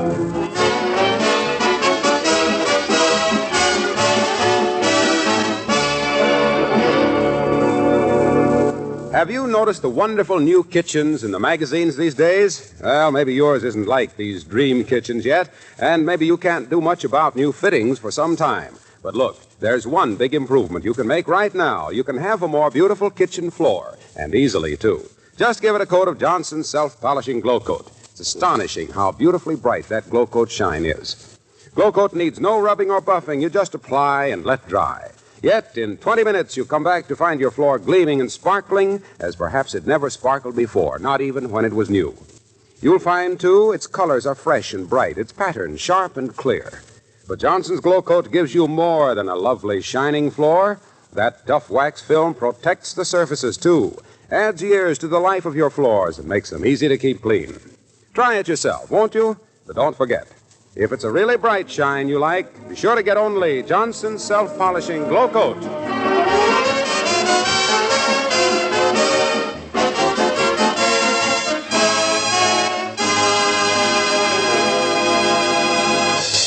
One way to grow old gracefully is to cultivate a pleasant voice, a quiet manner, and a consideration for others. Another way to grow old, but not quite so gracefully, is to wait for a bus at 14th and Oak Streets in Wistful Vista, like Fibber McGee and Molly.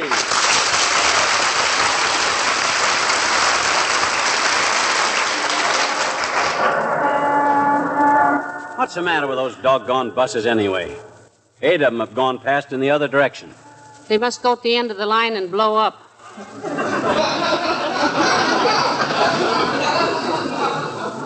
How long have we been waiting here anyway? Long enough for me to think up 7 pages of dirty comments to write to that bus company.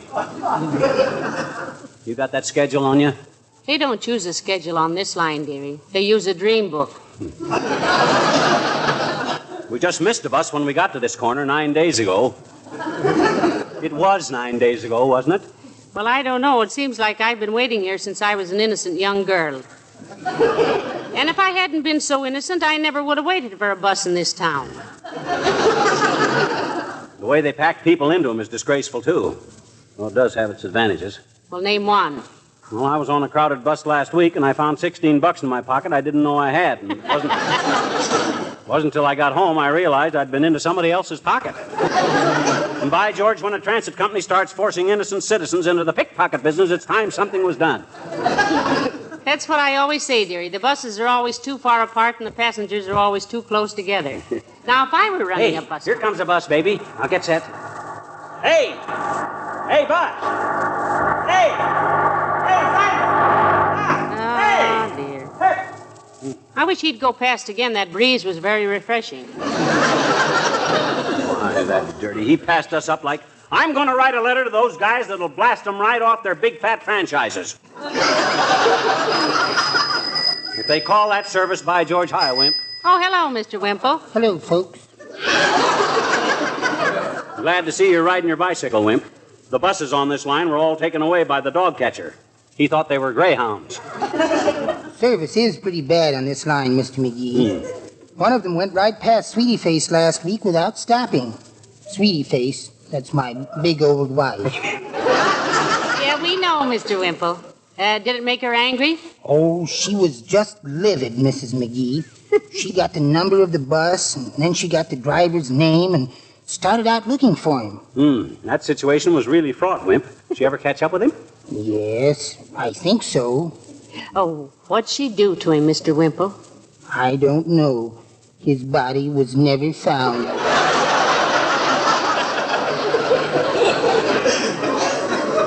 That bitter half of yours has sure got a temper, hasn't she, Wimp? I hear she threw her mud pack out the window because it gave her a dirty look. Yes, she has a temper, Mr. McGee. But Sweetie Face can be very kind, too. Oh, in what way, Mr. Wimple? Well, for instance, last night she hit me with a chair. What's so kind about that? Why, she deliberately picked out an easy chair. I thought that was pretty thoughtful. Oh, wait till she slugs you with a love seat, Mr. Wimple. Then you'll know she really cares. Yes.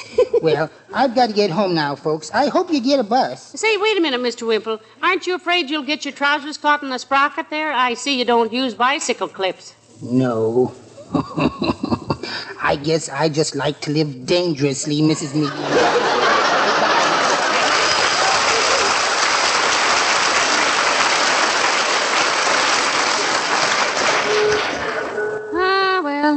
Shall we walk home, dearie, or shall we call a cab? We'll stay right here and wait for a bus if it takes the rest of the day. I'm going to shame them guys. The idea, making a woman like you stand here with... Oh, McGee, here comes the bus. Wave it down, quick. Hey! Oh, he's pulling over.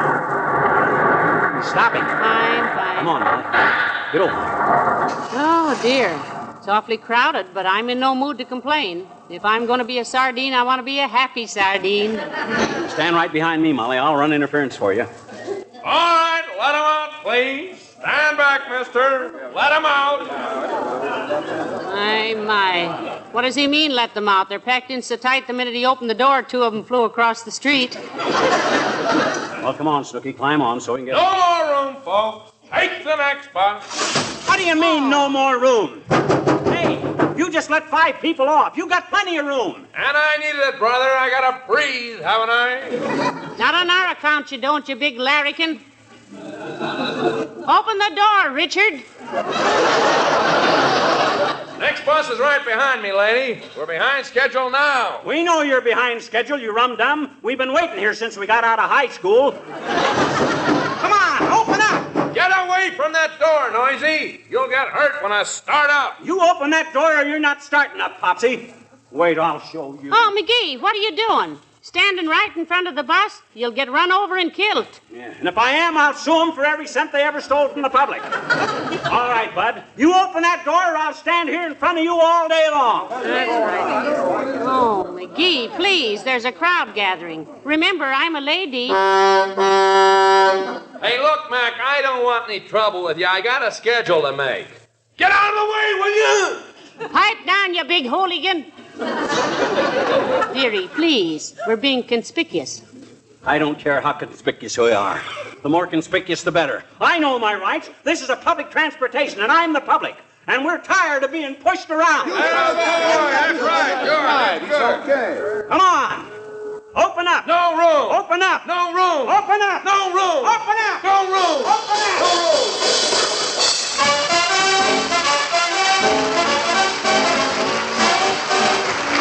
Billy Mills in the orchestra, and on the other end of a kiss.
look, mister, now let's be reasonable. Move out of the way, will you? You want I should lose my job? But the day you get fired, there'll be dancing in the streets. And I'll donate another $20 to the March of Dimes. He won't move till you open that door, driver. If there's anything he hates, it's stubbornness. That won't get you anyplace, lunkhead. I know your type. And there ought to be a law against letting guys like you wear caps with visors on them. You get too important. You were hired to drive people around, not push them around. Aha! You got public opinion behind you, dearie. Make the best of it. The minute you start losing ground, they'll drop you like a hot anvil. Mister, for the last time, you're going to get out of the way and let me drive this bus? Or do I come out there and twist your pointed little head off?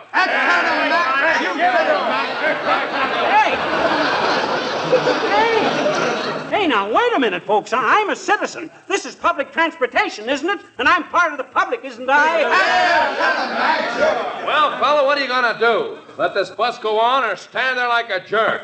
I'm only trying to do my job, understand? He's only trying to do his job, understand? You just ignore the mob, dearie. They're out for blood and they don't care whose it is. They don't understand. Now, look, folks. I've been a taxpayer in this town for 20 years. I rode these buses every time I had to. I've stuck enough dimes into that register to choke a rhinoceros, and what do I get? A door slammed in my face. If this is a sample of the service us citizens are getting, by George, Oh, dear. It's the police, McGee. Grow a beard, quick. All right, break it up there. Get out your draft cards and give your right name. Hey, Mahoney, it's me, Fibber McGee. Remember us, Officer Mahoney? Yes, and I do now, McCushler. What is your little scut of a husband doing standing out there in front of the bus?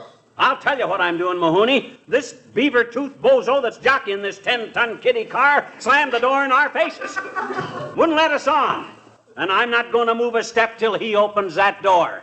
Well, I better check this with the driver. Why didn't you let these people on, driver? There wasn't any room, officer. No room, my clavicle. Look at the back of that bus. You can shoot deer in there. Well, half of them have left by now. We're not leaving, though. Not till you open that door. Oh, now, come, McCushler. You'd better let the bus go on or I'll have to arrest you. Oh, yeah? On what charge, you pug-nosed bog trotter? For obstructing traffic. Traffic means moving vehicles. This vehicle is not moving. Well, wait a minute till I think of a law that'll cover the situation. Drunk and disorderly?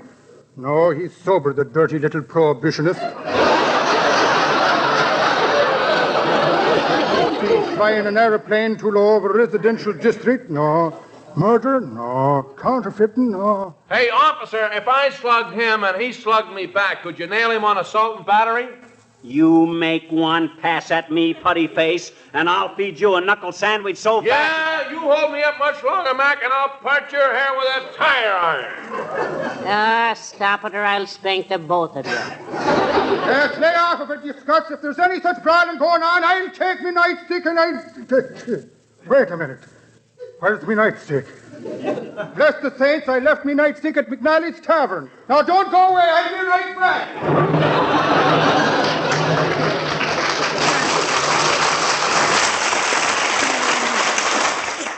Maybe we better call it off, McGee. He'll be back here with enough charges to throw us in the pokey for 90 years. He won't dare, and besides... Hello, pal. Hello, Molly. Oh, hello, Mr. Wilcox. Hi, Junior. What you carrying the chair around for? Demonstrating that stuff to somebody?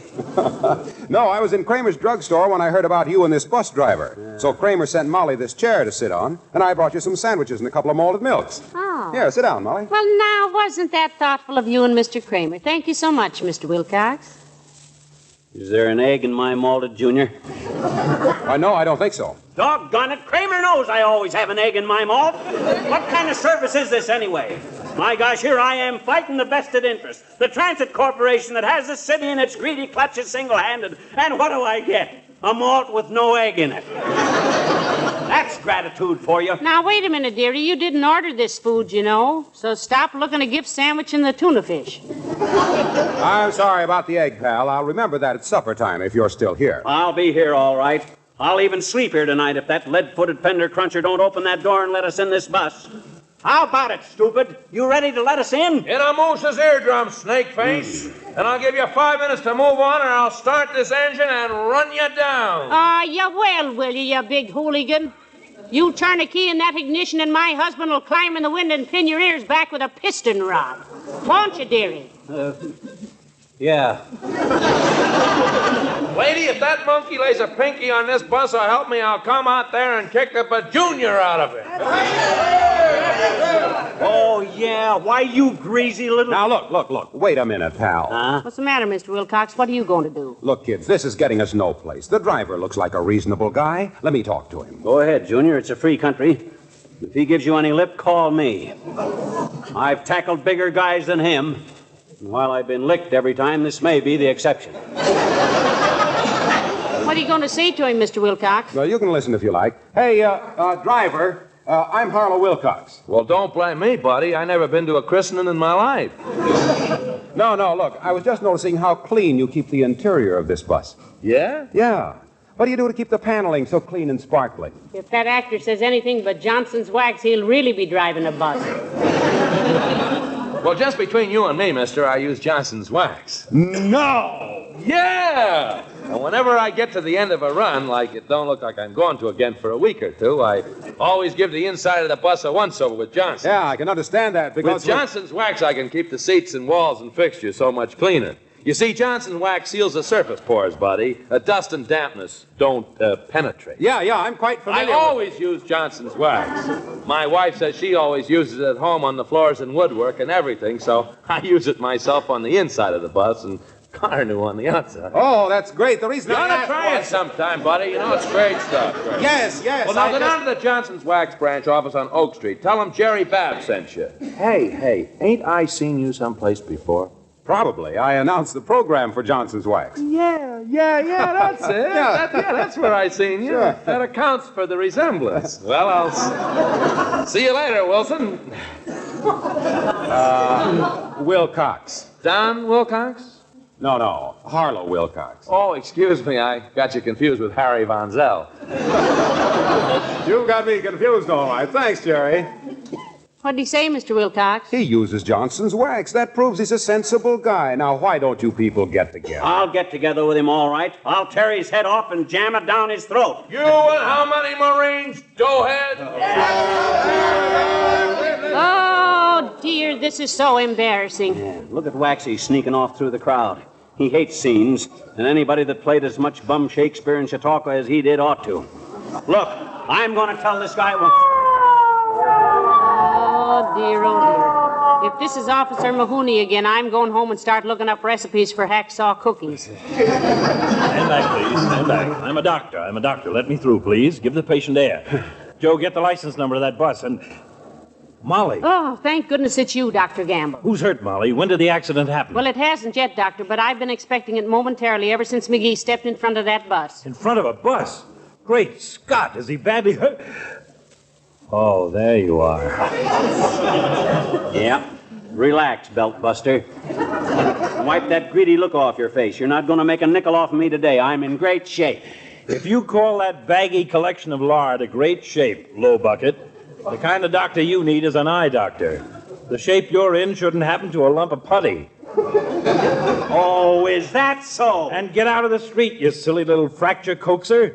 Before that bus runs you so far into the asphalt, you look like a traffic button with ears. When I want advice from you, you big powder peddler, I'll come to your office for it. And I'm not moving. The driver wouldn't let us on the bus, Doctor, and after we'd waited for hours, too, almost. So himself here just stepped right in front of him, and he won't let the bus move an inch. Oh, great. Pipe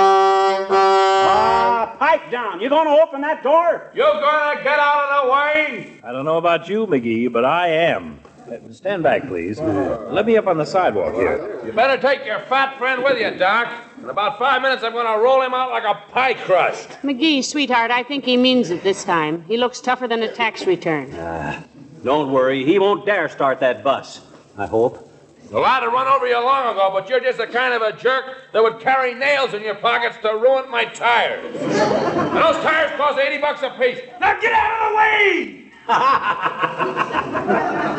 You see there, Molly? I got him buffalo. He's afraid of me. This is not just a private argument anymore, Doc. Look at that crowd behind me. This is a cause. This is one man standing up for the rights of the common people. Well, I'd love to stay here and see justice triumph, but I've got to get back to the hospital. Got an accident case coming in there this afternoon. Really, Doctor? Yes, a rather bad one. Several fractured ribs, multiple contusions and abrasions, slight concussion, all the usual things. Gee whiz, Doc. Anyone we know? Yes, my boy. You. What? I'll have everything ready. Don't hurry. I'll be waiting. Oh, yeah, well, for your... Come on, now get out of the way for the last time. You got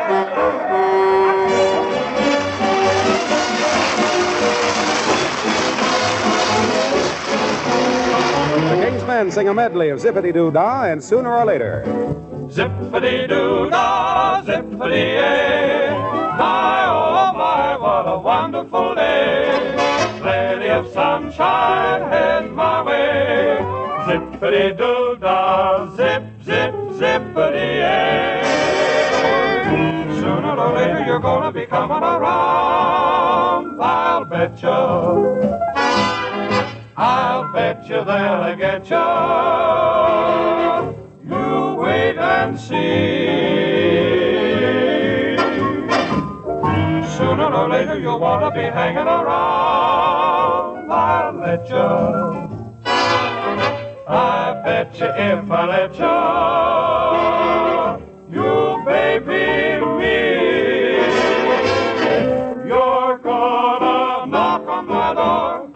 You did it before. Matter of factly, I don't know exactly when, but sooner or later you're gonna be coming around and want my lovin' again. This is one of them zippity-doo-dah days.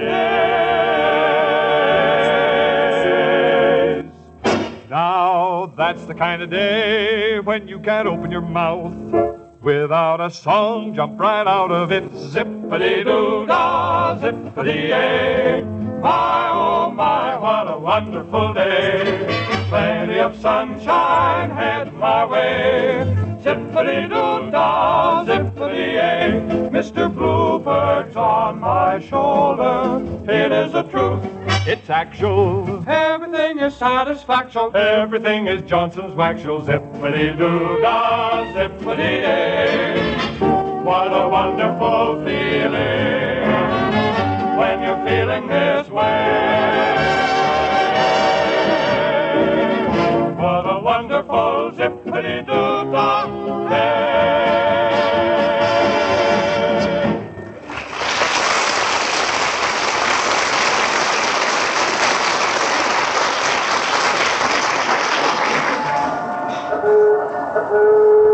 Doggone it, Molly. I've given that fathead every chance in the world to settle this thing on my own terms, haven't I? Yes, you have, dear. You've asked the driver to open that door at least 1,000 times. Certainly.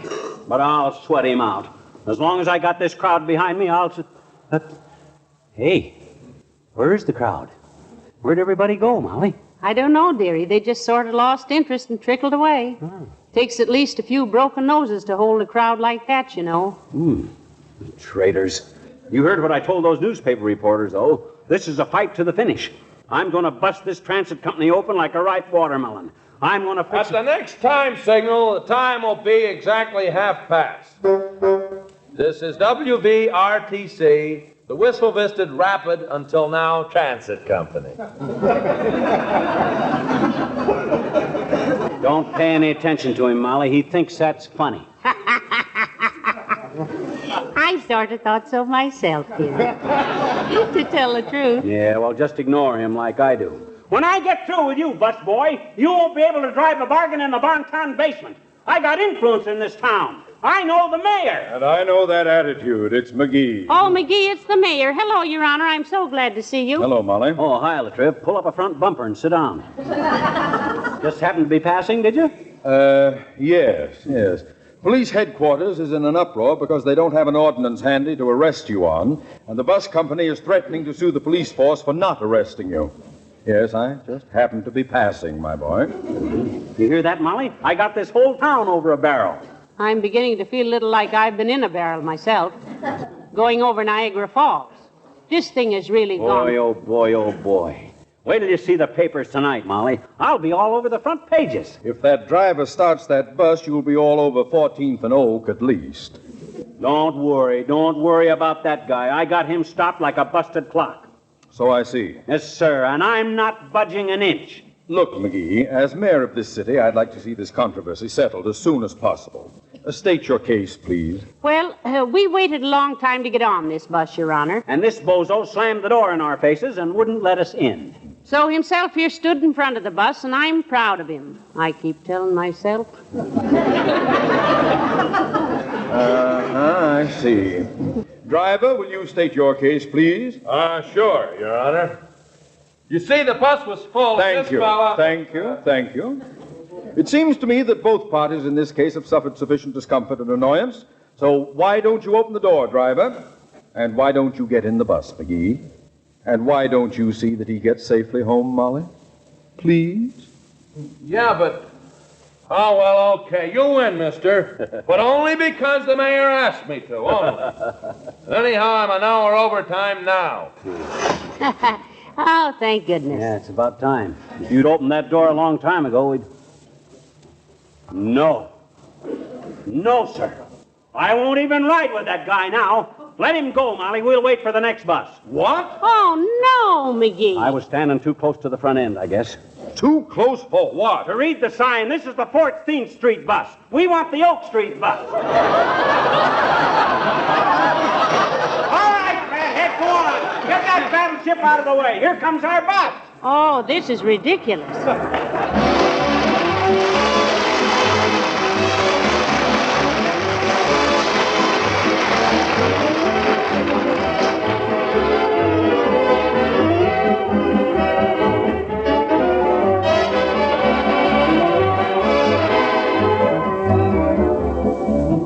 Here's a little riddle for you. Can you think of anything that gives you more time off when you put it on?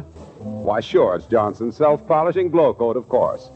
Put it on your kitchen floor, and you'll be surprised how much time it saves you. In fact, with glow coat, you save time in two ways. First, it's so easy to use. Just apply glow coat, then let it dry. In 20 minutes, without rubbing or buffing, your linoleum is wax polished and really shining. Its color's bright and fresh. Then Johnson's Glow Coat also gives you more time off because it protects your linoleum and other floors, makes them easier to keep clean. You know how things get spilled and how the children will track in dirt. Well, with regular Glow Coat protection, you don't have to keep constantly scrubbing your floors to keep them looking nice. You just wipe the surface with a damp cloth, and right away it's sparkling clean again. Try it. But look, for a really bright shine, be sure to get Johnson's self-polishing Glow Coat.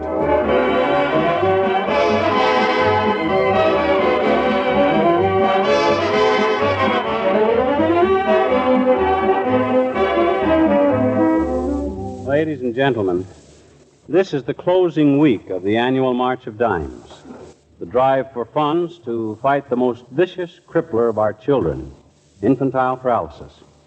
A dime these days will buy very little of most things, but enough dimes will buy a lot of health and a lot of happiness for a lot of children. A smile on the face of a youngster who knows he's at last going to be able to run and play again is an awfully good buy for a dime. So give generously to the March of Dimes, won't you? Good night. Good night, all.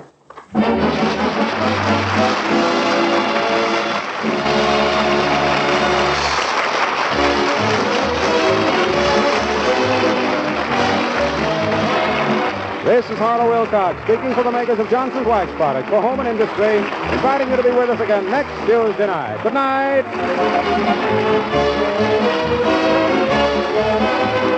This is NBC, the National Broadcasting Company.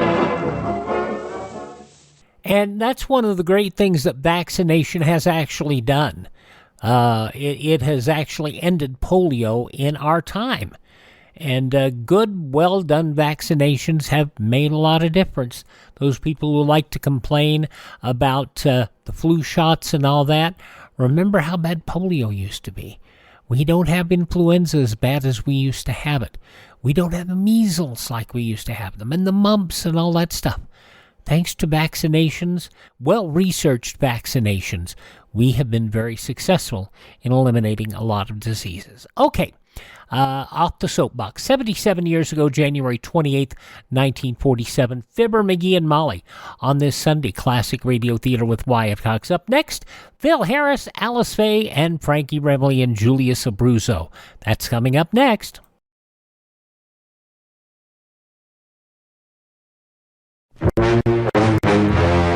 The international struggles of our world may lead to nuclear holocaust. To survive, you must have protection from radioactive fallout. In the past, heavy equipment necessitated a long, costly operation for out-of-home shelter installation. Today, Survival basement-type shelters offer a combination steel and concrete do-it-yourself fallout shelter. Civil Defense approved, Survival offers maximum protection from fallout and falling debris, plus a basic equipment kit for family survival. There's low initial cost and FHA approval. Nothing down and 5 years to pay. For your family's protection, see a Survival shelter today. Oh, that's interesting. Yeah, I guess they were selling those back then. You can find a lot of that stuff available at civildefensemuseum.com. If you want to see a real shelter, and we get no money from this, I wish we did, AtlasSurvivalShelters.com has a survival shelter that can work not only for that, but also tornadoes and the like. AtlasSurvivalShelters.com. Just one of my things. But if you want to check out more about civil defense, civildefensemuseum.com. See some of those documents about building your own. Now let's go back 73 years here on Classic Radio Theater with Wyatt Cox to January 28th, 1951, and see what's going on. The Phil Harris, Alice Faye Show.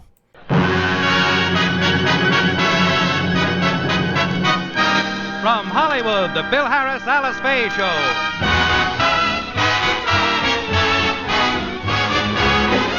For your enjoyment, here is the Phil Harris, Alice Faye Show, written by Ray Singer and Dick Chevrolet, with Elliot Lewis, Walter Tetley, Robert North, Janine Roos, Ann Whitfield, Walter Sharp and his music, yours truly, Bill Foreman, and starring Alice Faye and Phil Harris.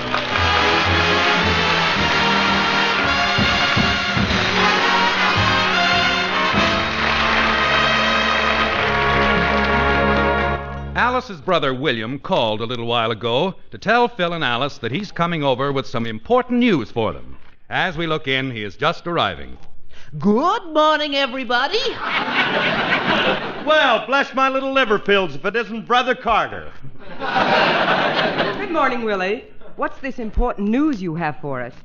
I went down to the Red Cross and made a donation. You donated something? Yes. I gave a pint of my blood. Oh, well, I knew it couldn't have been money.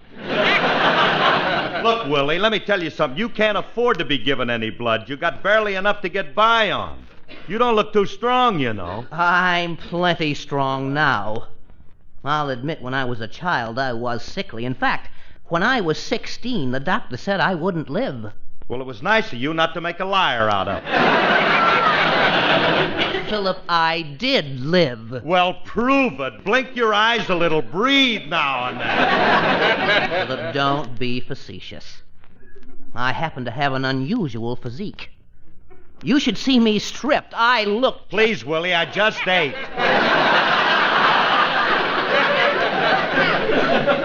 You're the skinniest guy I've ever seen. Now, Philly's not that skinny. Oh, no, if you don't stand in just the right position when he's taking a shower, he don't get wet. Now, don't kid him, Phil.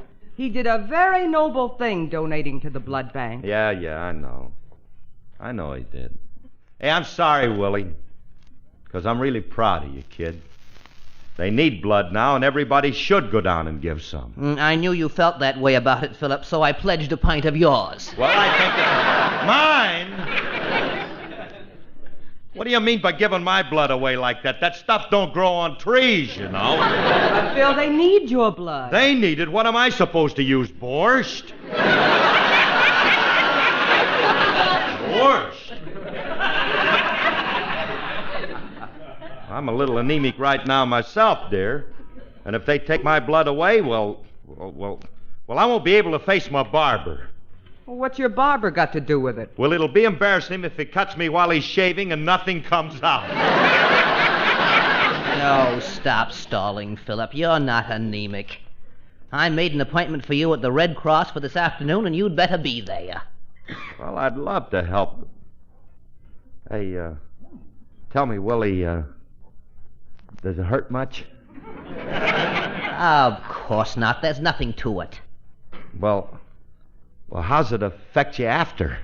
There's no after effect. I just had it done, and look at me. That bad, huh? Phil, stop being such a sissy. It's perfectly harmless.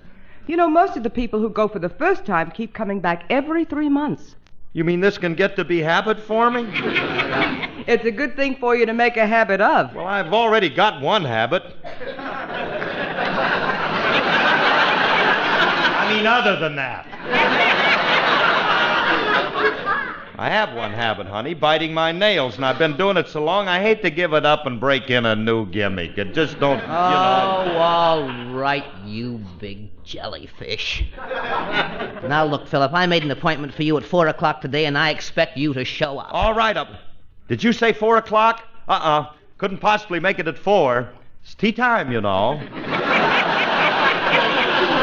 Queen Elizabeth would hate me if I missed my tea and trumpets.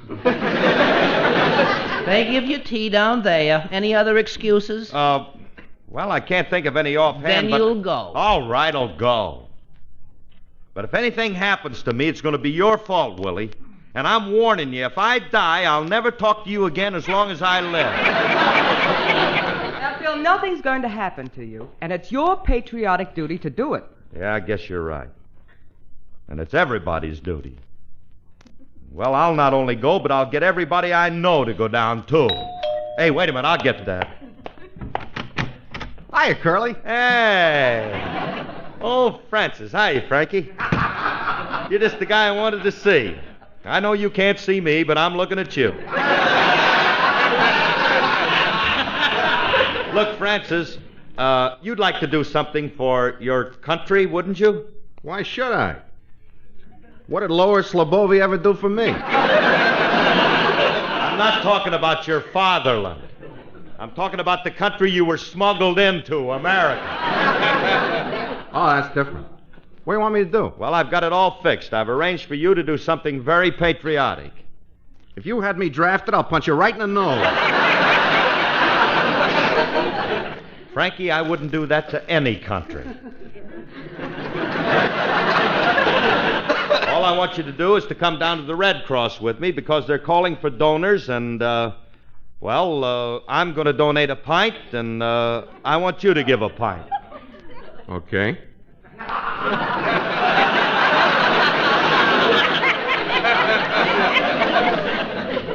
I'll give bourbon. What are you going to give?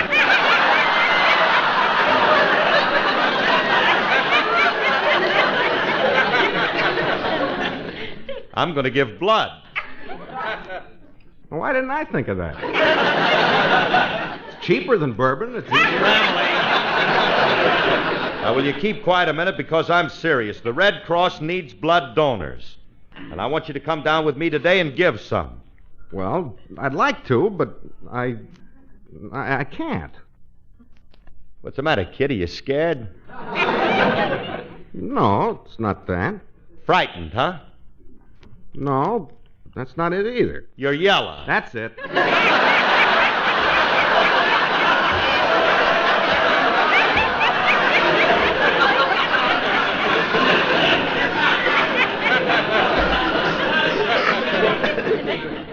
Well, I know how you feel.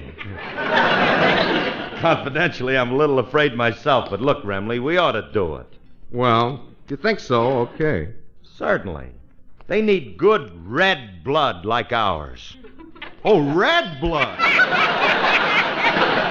In that case, they couldn't use mine. Your blood ain't red? No, it's sort of a forest green. Well, don't worry, they'll take it anyway. But, Curly, it's green. Well, tell them it ain't ripe yet. You're going to go down with me now and don't argue. Well, can't we put it off till some other time? No, we can't. That's your big fault, Remley. You're always procrastinating. Procrastinating. You have to do something, do it. That's the trouble with people. There's them that does and them that don't and them that says they will but won't. So if Satan tempts you, hold on tight, 'cause you can't do wrong doing right.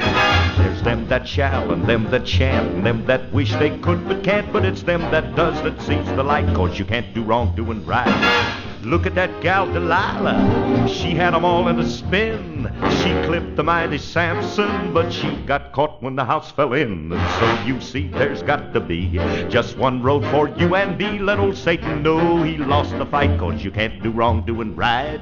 You gotta do right. Well, make me know. Yes, you gotta do right. Oh, keep preaching. If you wanna see the light. Oh, hallelujah. 'Cause you can't do wrong when you're doing right. There's them that's good and them that's mean and them that's somewhere in between. But it looks to me from what I've seen that you can't do wrong doing right. There's them that's meek and them that's bold. Now don't ask me, but I've been told it's the meek that plays them harps of gold, 'cause you can't do wrong doing right. Now look at old Big Goliath bragging about his size, picking on little David, but he got hit right between the eyes. So you see there's got to be just one road for you and me. Let old Satan know he lost the fight, 'cause you can't do wrong doing right. You mustn't do wrong. Well, that's right with me. No, you mustn't do wrong. That's philosophy. If you want to get along. Oh, I believe it now. 'Cause you never get along if you're doing wrong. Now, they threw Daniel to the lions. The king had it done. He's the law. But it wasn't long till Daniel had all of them cats drinking milk out of straw. And so you see there's got to be just one road for you and me. Let old Satan know he lost the fight, 'cause you can't do wrong doing right. No, you can't do wrong doing right. 'Cause you can't do wrong when you're doing what is wrong. Keep on doing right.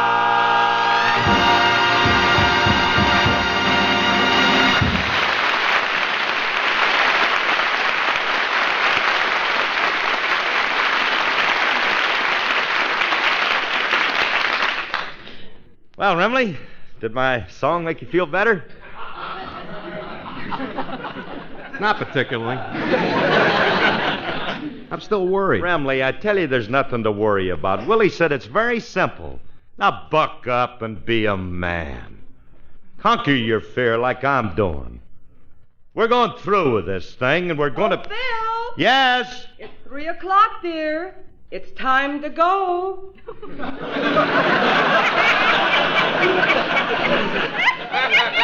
Time to go? Already? Well, don't just stand there, Remley. Think of some way we can get out of there. Believe me, I'm thinking. Oh, hello, Frankie. Hi, Alice. Are you going to the blood bank with Phil? Well, I'd like to, but I can't. You wouldn't expect me to give blood on my wedding day. Your wedding day? Frankie, whom are you marrying? Me. Come, Francis, dear. Let's leave for the church. I never saw such babies as you two. Oh, but honey, are you sure that they want our blood? Of course they do. You're two strong, healthy specimens. Now, it would be different if you were sick. Then they wouldn't take it from you. They don't take it from you if you're sick, huh? No, but you're not sick.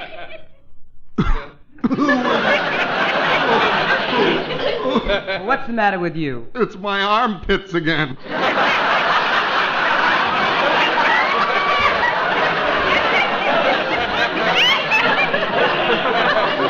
Oh, the pain. Ooh, how I suffer. Remley, step aside and let a man in there who knows how to suffer. Curly, please, you just sang one song. I'm not singing, I'm in pain. You got sick very suddenly, didn't you, Phil? What's wrong with you? Well, I got chicken pox, and I can prove it. Brother, now I've heard everything. No, you haven't. Wait till you hear what I got. Ist das nicht ein Schnitzelbaum? Ja, das ist ein Schnitzelbaum. Schnitzelbaum, Schnitzelbaum, Schnitzelbaum. Now, what's that? German measles. Oh.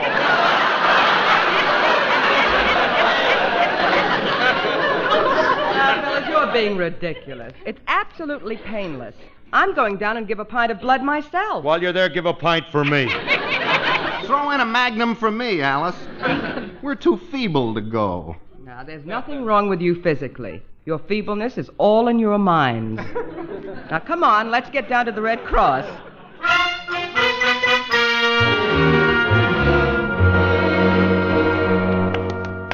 Let's see. The blood bank is on this block someplace. Oh, fellas, come on, stop lagging behind. It's 5 minutes to 4. We're coming, Alice, as fast as our gout-ridden legs will carry. Hey, Curly, we're getting awful close. Can't you think of something? I'm trying. All right, fellas, here we are. Let's go in. Look, Alice, I'm afraid this is going to hurt. My little body won't stand. Phil, will you please stop it? Let me explain how simple this is going to be. First, you fill out a form. Then they give you an examination. After that, they take your blood, give you a drink, and you go home. I don't care if they...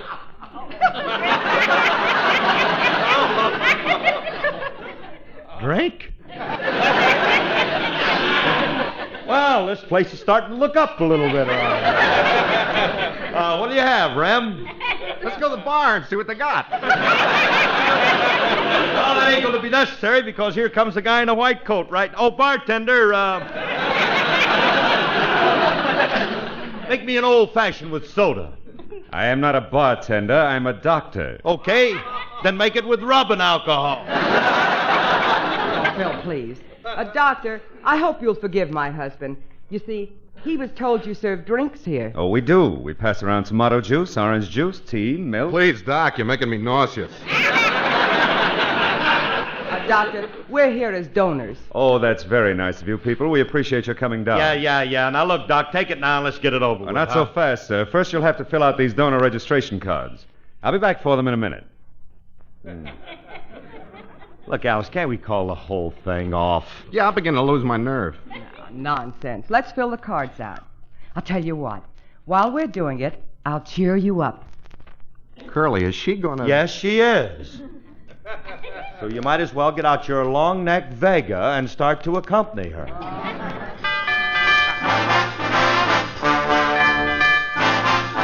Ask me how do I feel, ask me now that we're cozy and clinging. Well, sir, all I can say is if I were a bell, I'd be ringing. From the moment we kissed tonight, that's the way I've just got to behave. Boy, if I were a lamp, I'd light. Or if I were a banner, I'd wave. Ask me how do I feel, little me with my quiet upbringing. Well, sir, all I can say is if I were a gate, I'd be swinging. And if I were a watch, I'd start popping my spring, boy. Or if I were a bell, I'd go ding-dong, ding-dong, ding.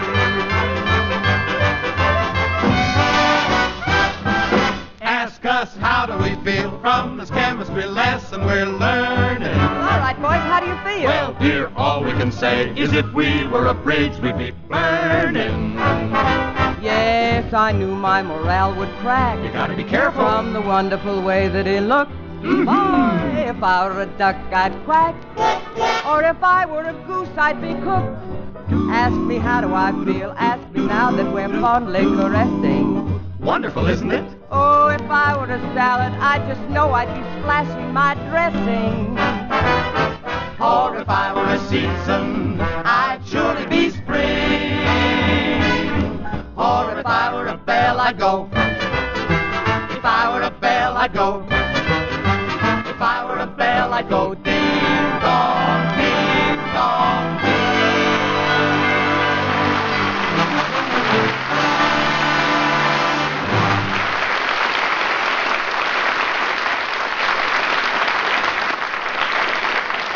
Curly?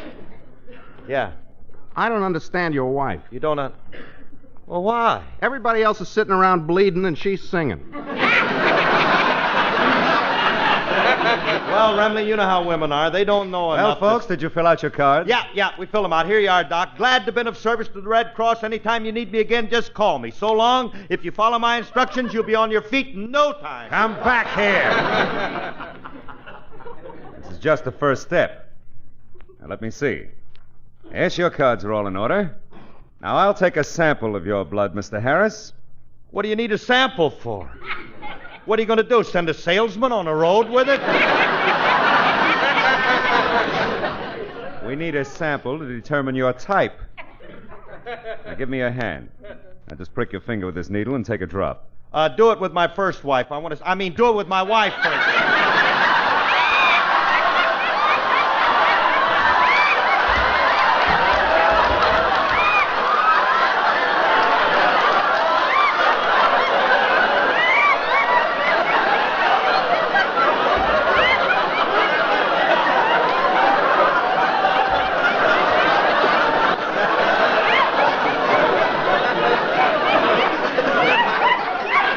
Do it to her first.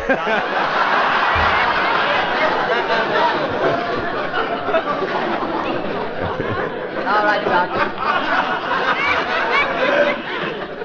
All right, Doctor, I'll go first. Here's my finger. Thank you. Just hold it steady. There, it's all over. You see, Phil? I didn't even feel it.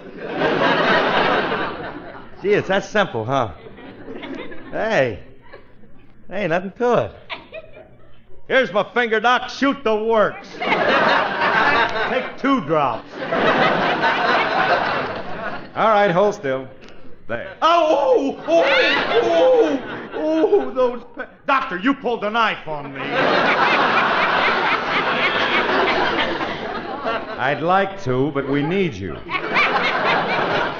Mr. Remley, let me have your finger. But, Doctor, I don't think Hold still. There. Now I know what a woman goes through when she has a baby.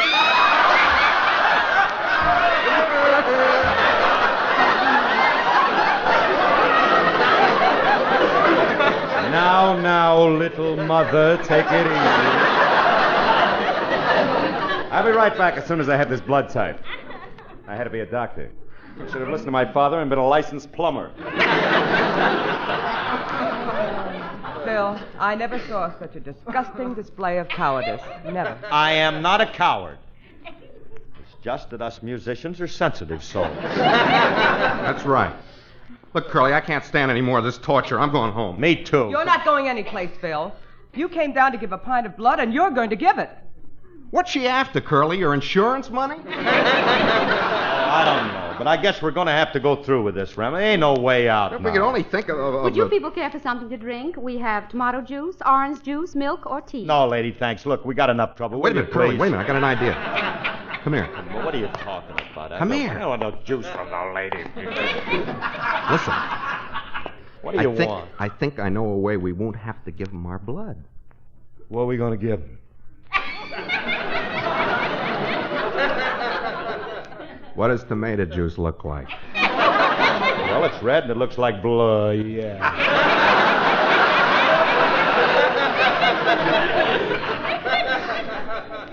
Hey, Remley. Huh? The next time that gal goes by, you cop 2 cups tomato juice. When she passes me, I'll lift 2 cups off. Orange juice, tomato juice, hot tea, milk. I got him, Curly.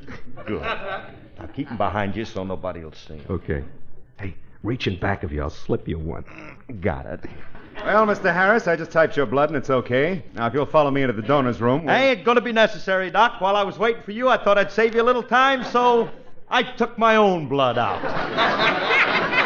You took your own? Yes, sir. Here you are, Doc, a whole cup full of the stuff. Pretty, ain't it? Honest, Doctor, did you ever see blood as rich as that before? No, I haven't. First time I've seen yellow blood with pits in it. Pits? Apparently you heisted orange juice.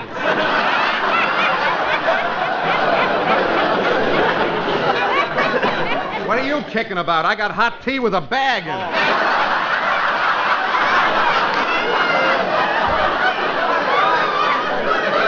I'm a busy man. So if you brownies are through playing, let's get on. What type of blood do I have, Doctor? Well, you're type A, Mrs. Harris. How about me? You're type O, Mr. Harris. What type's my blood, Doc? That we haven't been able to figure out yet. We've put it through every test known to medical science, and the results are a little startling. What do you mean? Well, your type of blood is found only in prehistoric monsters. Are there any Neanderthal men in your family? No, but he's got an aunt who looks like a dinosaur. Curly, please. That's no way to talk about my Aunt Brontosaurus. Doctor, what's wrong with my blood? Well, for one thing, it's not liquid. It has the consistency of well-chewed bubble gum. No wonder every time I cut myself, there's a loud pop. Well, I guess in that case, you won't be able to use my blood, will you, Doc? We'll take it. We'll find some use for it. Now, you folks wait right here. I'll send one of my assistants in to take your blood. Thank you, Doctor.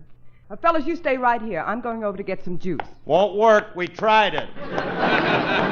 Oh, how two grown men can act like such... Hiya, Miss Fay. Oh, hello, Julius. What are you doing here? I help out in my spare time. I pour the juices they pass out. What are you doing here? Well, I came down to be a donor. I brought Mr. Harris and Mr. Remley down, too. Oh, you brought them to the wrong place. This is where we take it, not give it. Where are they? Right over there. They're waiting for the doctor's assistant to take their blood. Oh, I better go over to welcome them. Excuse me. Oh, what an opportunity. Hiya, fellas. Hey, it's old Julius. What are you doing here, kid? I'm the doctor's assistant. You're the... Come on, Remley. Let's get out of here. Wait a minute. What are you guys here for? We came down to give our blood. I'll be glad to take it. Just follow me to the vampire bat department. Oh, nice. Warm-up bats 3 and 4. Cut it out, Julius. We want this done the right way. Yeah, now should I roll up my sleeve so you can take it from my arm? Don't bother. Just open your collar. I'll take it from your throat. All right, Julius, don't get wise. Besides, we ain't gonna let you do it. Okay, we got a self-service department. You can do it yourself. Well, that sounds a little better. Now, how do we do this? It's simple. Here's a sharp razor and a 5-gallon can.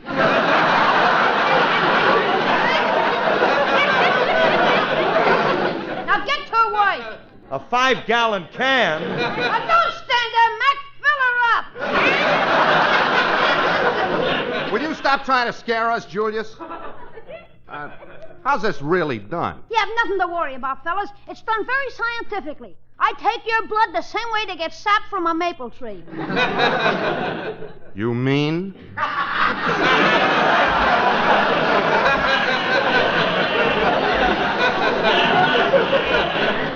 I drill a hole in your leg, shove a spigot in, and hang a can on it.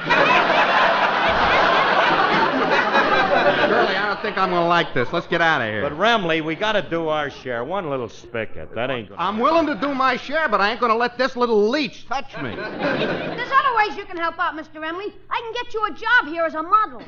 A model at a blood bank? Yeah. You stand next to the donor while we're taking his blood, and when the guy begins to look like you, we know we've taken too much. Shirley, this kid has got to go. Let's finish him off right Remley, now. All right, let's don't rush into it. Let's take our time and think of a nice, gruesome way to put him out. Don't be an All right, fellas, I was only kidding. I don't take the blood, the doctor does. And he's a wonderful doctor. He has a way of doing it so you don't even feel it. Okay, that's better. Now call the doctor. Okay. Oh, Dr. Dracula! Dr. Dracula, sharpen your fangs. We got a customer. That does it. Grab him. Get a hold of him, All right, Grab Roger, him. I got him. All What right, do we do to him? Just ad-lib around until we get a vital spot. Let That's go of me, all. you gorillas! Get Leave away. Stop pressing my soft spot! Phil, Frankie, stop that! Let go of Julius. Phil, get your finger out of his ear. I was only going to bowl him down the corridor. Well, you ought to be ashamed of yourself scaring this poor child. Yeah, poor little me. I'll see you later, Miss Fay. They're always trying to do something to shorten me little life. All right, folks, we're ready for you now. Just follow me, please. Come on, boys. Well, I guess this is it, Remley. Yeah. Well, if we have to go, let's go out like men. With a smile on our faces. And a song on our lips. What'll we sing, Curly?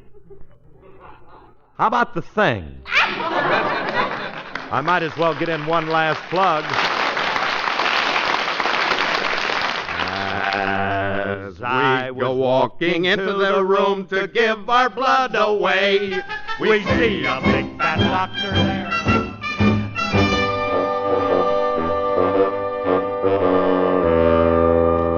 Well, there you are, fellas. It's all over, and there was nothing to it, was there? Nah, it was a cinch.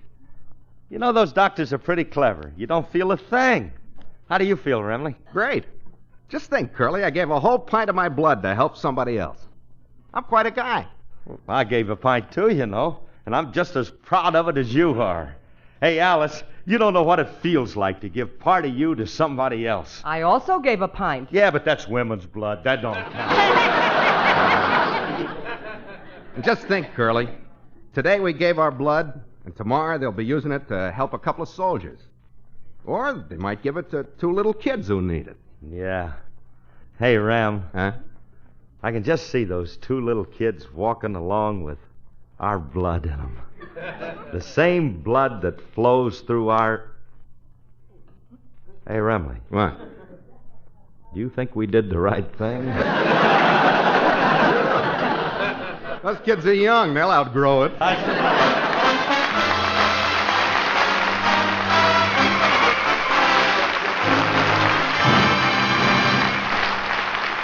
This is Phil again. And seriously, Red Cross supplies of blood are dangerously low. To donate your blood is completely painless. Some of the guys in my own band, I'm proud to say, have donated as many as 12 to 16 times. So go to your nearest Red Cross blood bank this week. All your life, you'll be proud you did. Good night, everybody. Good night, everybody. Now enjoy Hedda Hopper, then it's Ann Baxter and Theater Guild on NBC. How's that for running right up against the block there? But, you know, it always happened. 73 years ago, January 28, 1951, Phil Harris, Alice Faye, a very funny show, but a very solid point. Donate blood. Give the gift of life. Tomorrow on Classic Radio Theater with Wyatt Cox, we will have westerns, have drama, and we will have Lum and Abner. Up next, though, we'll head out to the farm and see what's going on with Claudia.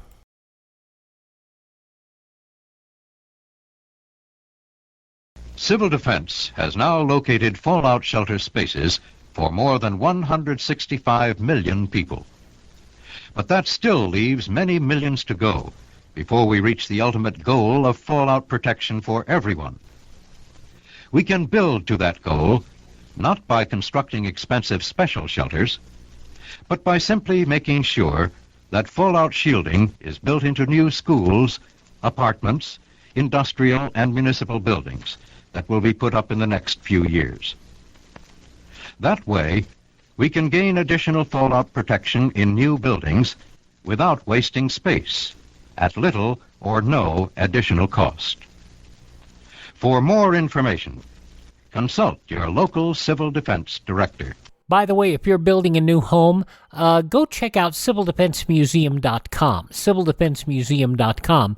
They have some information on how you can make your home more secure in case of atomic blast or radiation. Check it out. CivilDefenseMuseum.com. It's all free. Now, Claudia, 76 years ago, January 28, 1948, and a surprise competition on the farm. Your Coca-Cola bottler presents Claudia.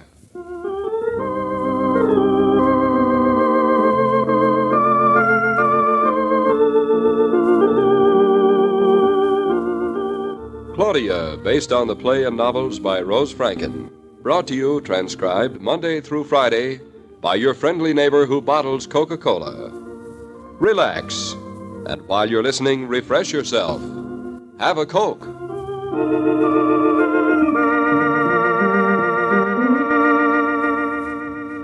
And now, Claudia.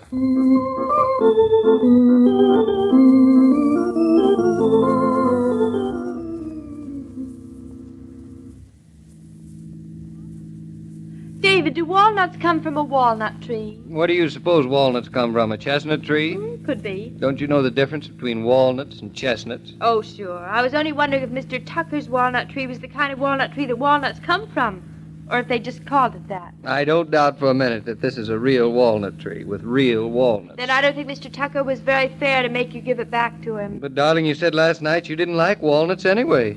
Well, I don't much. You don't much. Last night you said you didn't like them at all. That was last night. Besides, you never said you didn't like them. Well, it isn't exactly the sort of thing I go around making speeches about, Claudia. You expect me to put up a soap box on the corner and stand there every night yelling, "Ladies and gentlemen, down with them, I say, off with their heads, down with them, down with I walnuts." think you've just started disliking walnuts since Mr. Tucker took them away from us. Mr. Tucker did not take them away from us. He said we could have the house if we didn't. Well, he didn't exactly say that either. We thought he was going to, but he didn't. But he did say we couldn't have the walnut tree. I think we shouldn't be so nice to Mr. Tucker. We ought to demand that he give us back our walnut trees. We aren't in a position to demand anything from Mr. Tucker, except that we hope he will let us buy his house. And you let me do the talking. I'm sure he's going to sell it to us. I wish I were sure. I know he's going to sell it to us. You seem to be getting a little bit sure of yourself every mind. You don't mind if I hurry a little before it starts going the other way. I mean, before you start getting a little less sure of ourselves with every mile. Oh, sure, you can go fast, but if you get stopped, I'm not going to talk to the policeman and talk him out of giving you a ticket. That's a fine, loyal wife for I'm you. saving my arguments for Mr. Tucker. Darling, I'm doing the talking now. You can start, but if you don't fight, I will. Walnut trees and 9 acres. If you aren't just like a Claudia. I bet you never even noticed the walnuts until you heard we can't have them. We'll go straight to Tucker's house. I want to find him while he's still in the mood he was in yesterday. I hope you aren't. You'll buy the farm without the house, and just to be nice, you'll give him the land. The important thing is to buy the house and argue the details later. David, please, just don't give him back the brook. From here, it doesn't look as though anyone's home at our house. The place looks haunted. I don't think any self-respecting ghost would dare poke his nose around Delilah Tucker. She's too down to earth. She'd frighten them away. See any ghosts? Not a ghost. Not even a gremlin. See any Tuckers? Not even the shadow of one. Bluff says to hurry up. I'm hurrying. They aren't here. I don't see them anyplace. Oh, they're probably out chopping down walnut trees before they sell us the house. You think they might be over there? Of course they are. They're taking a long last look before they tell us it's ours. Just so they can see what else they won't include with Now, it. you're not being very fair to Mr. Tucker. I don't understand men at all. I thought men always went out and fought for things. But you hardly even argued with Mr. Tucker last night. You just agreed with everything he said. You agreed over my shoulder. But, I've been thinking about it, and I think we ought to be firm. I've been thinking about it, too.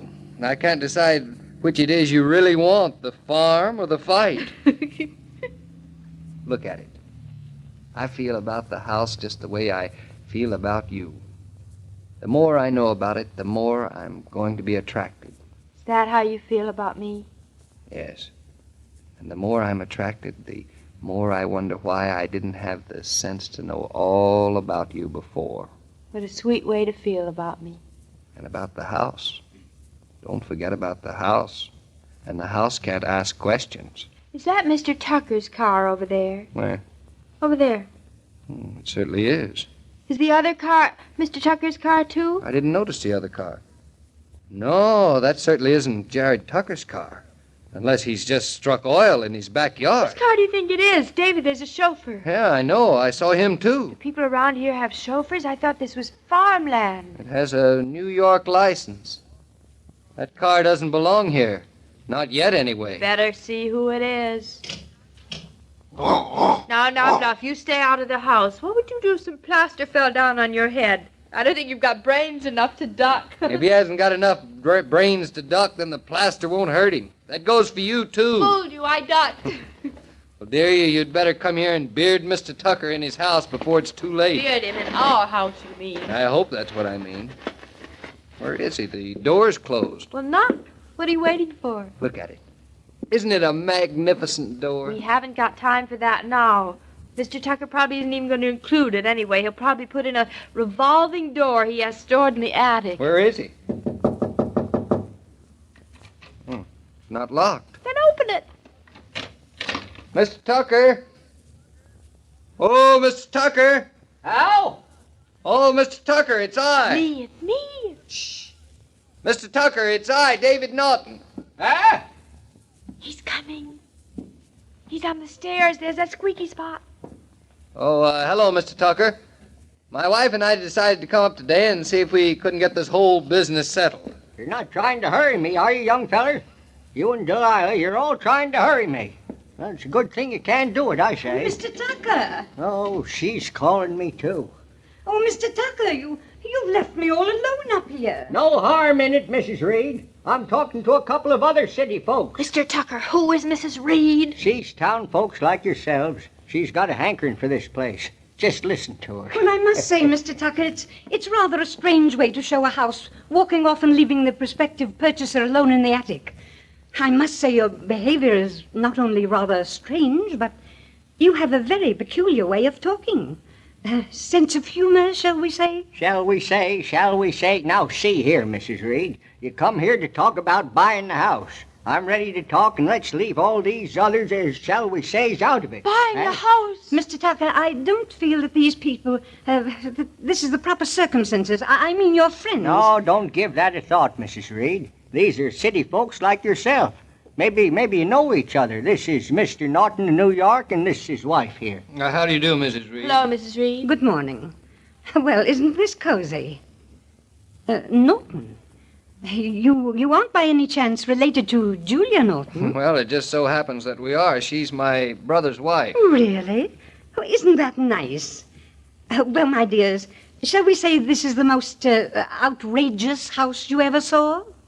I suppose you're on your way to Nancy Riddle's house party and got lost. Shall we say? Well, I got no time for these shenanigans. I'm going to see if we let the kitchen door open. You can call me when you're through. Shall we say?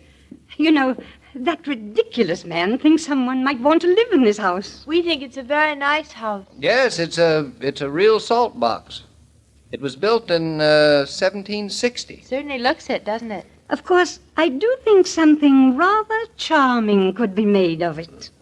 Do you? My dear, it's a question of the imagination you use. Now take the front door. Hideous, isn't it? The front door? You don't like it? The first thing I'd do would be to take that old relic down and put up something white and attractive. And then the door frame. Well, it was nice once. What about inside? Would you replace all that? I'd start with the stairs. Well, I tell you how I feel about it. The stairs are the single most remarkable thing about the whole house. I'd put them in new from top to bottom. And then I'd clean out the whole cellar and make room for a playroom. Oh, no. And you know that barn? The red barn, the big one. It's quite well situated, but I should move it about 50 yards nearer the house. Then I'd make it a guest house. You know, good plumbing and the second floor a studio. I'm very fond of watercolors, you know. I show every year at the Junior League. Well, Mrs. Reed, now, what else would you do? Well, naturally, I wouldn't leave this dining room the way it is. I'd build a partition here, and I'd make that over there into a very cute bar. Right over there. Uh-huh. You can guess the treatment. Pine paneling. Rather like a colonial inn, shall we say. Well, I think it's going to be a very big job, Mrs. Reed. You certainly wouldn't want to live here while it's going on, Mrs. Reed. And you know, it might take years. Yes, it would take years. Thank you, Claudia. Oh, my dears. Do you really think I'd live in a place like this myself? Oh, how cunning of you. Oh, where's that Tucker? Mr. Tucker? Mr. Tucker? Shall we say? I'm coming, Mrs. Reed. Well, have you made up your mind? I certainly have. Then you're not going to live here? You're not going to buy it?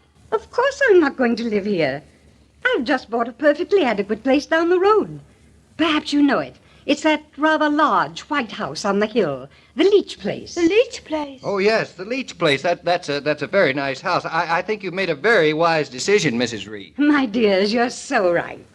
But this is just the place I've been looking for my daughter to live in. Oh, you mean it's for your daughter, not for you. For your daughter? Well, Mrs. Reed, have you finished talking and thinking? Have you made up your mind? Indeed I have, Mr. Tucker. I give you $12,000, and you give me this house, 2 acres, and the barn. The rest of it, the hill and the brook and fields, and those silly trees on top. Chestnuts, are they? You mean you don't want the land? Do I get the house, Mr. Tucker?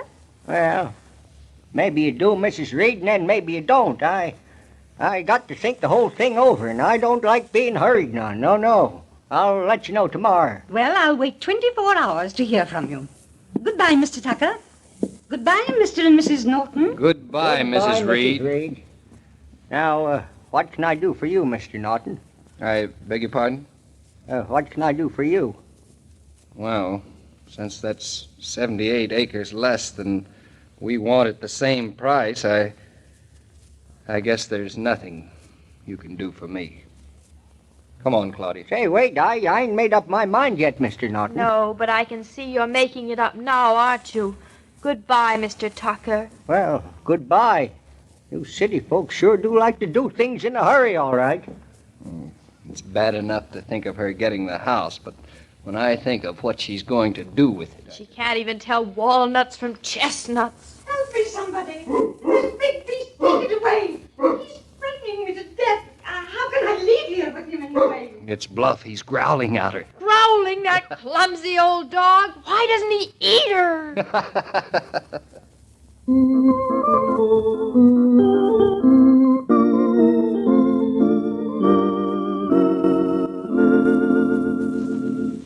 This broadcast of Claudia was supervised and directed by William Brown Maloney.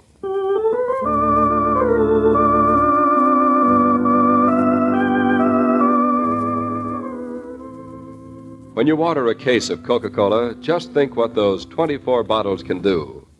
They can provide the youngsters with treats for the crowd after school or after a game. They can give your guest a pleasing welcome at any hour. They can turn a simple snack into a festive party. And since Coca-Cola still costs only 5 cents, you can extend its friendly hospitality to yourself. Reach for an ice-cold Coke during busy hours and know what it is to work refreshed.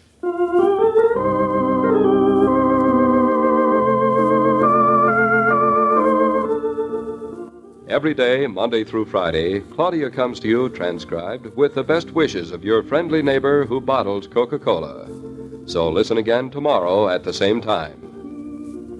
And now this is Joe King saying au revoir. And remember, whoever you are, whatever you do, wherever you may be, when you think of refreshment, think of Coca-Cola. For ice-cold Coca-Cola makes any pause the pause that refreshes.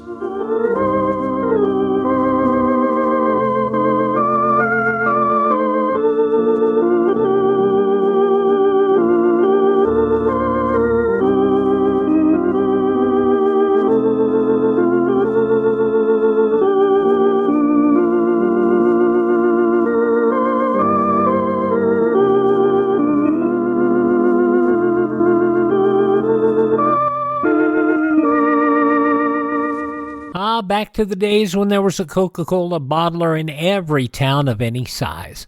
Going back all the way to January 28, 1948, 76 years ago, Claudia here on Classic Radio Theater with Wyatt Cox. Hey, thanks for making us a part of your day.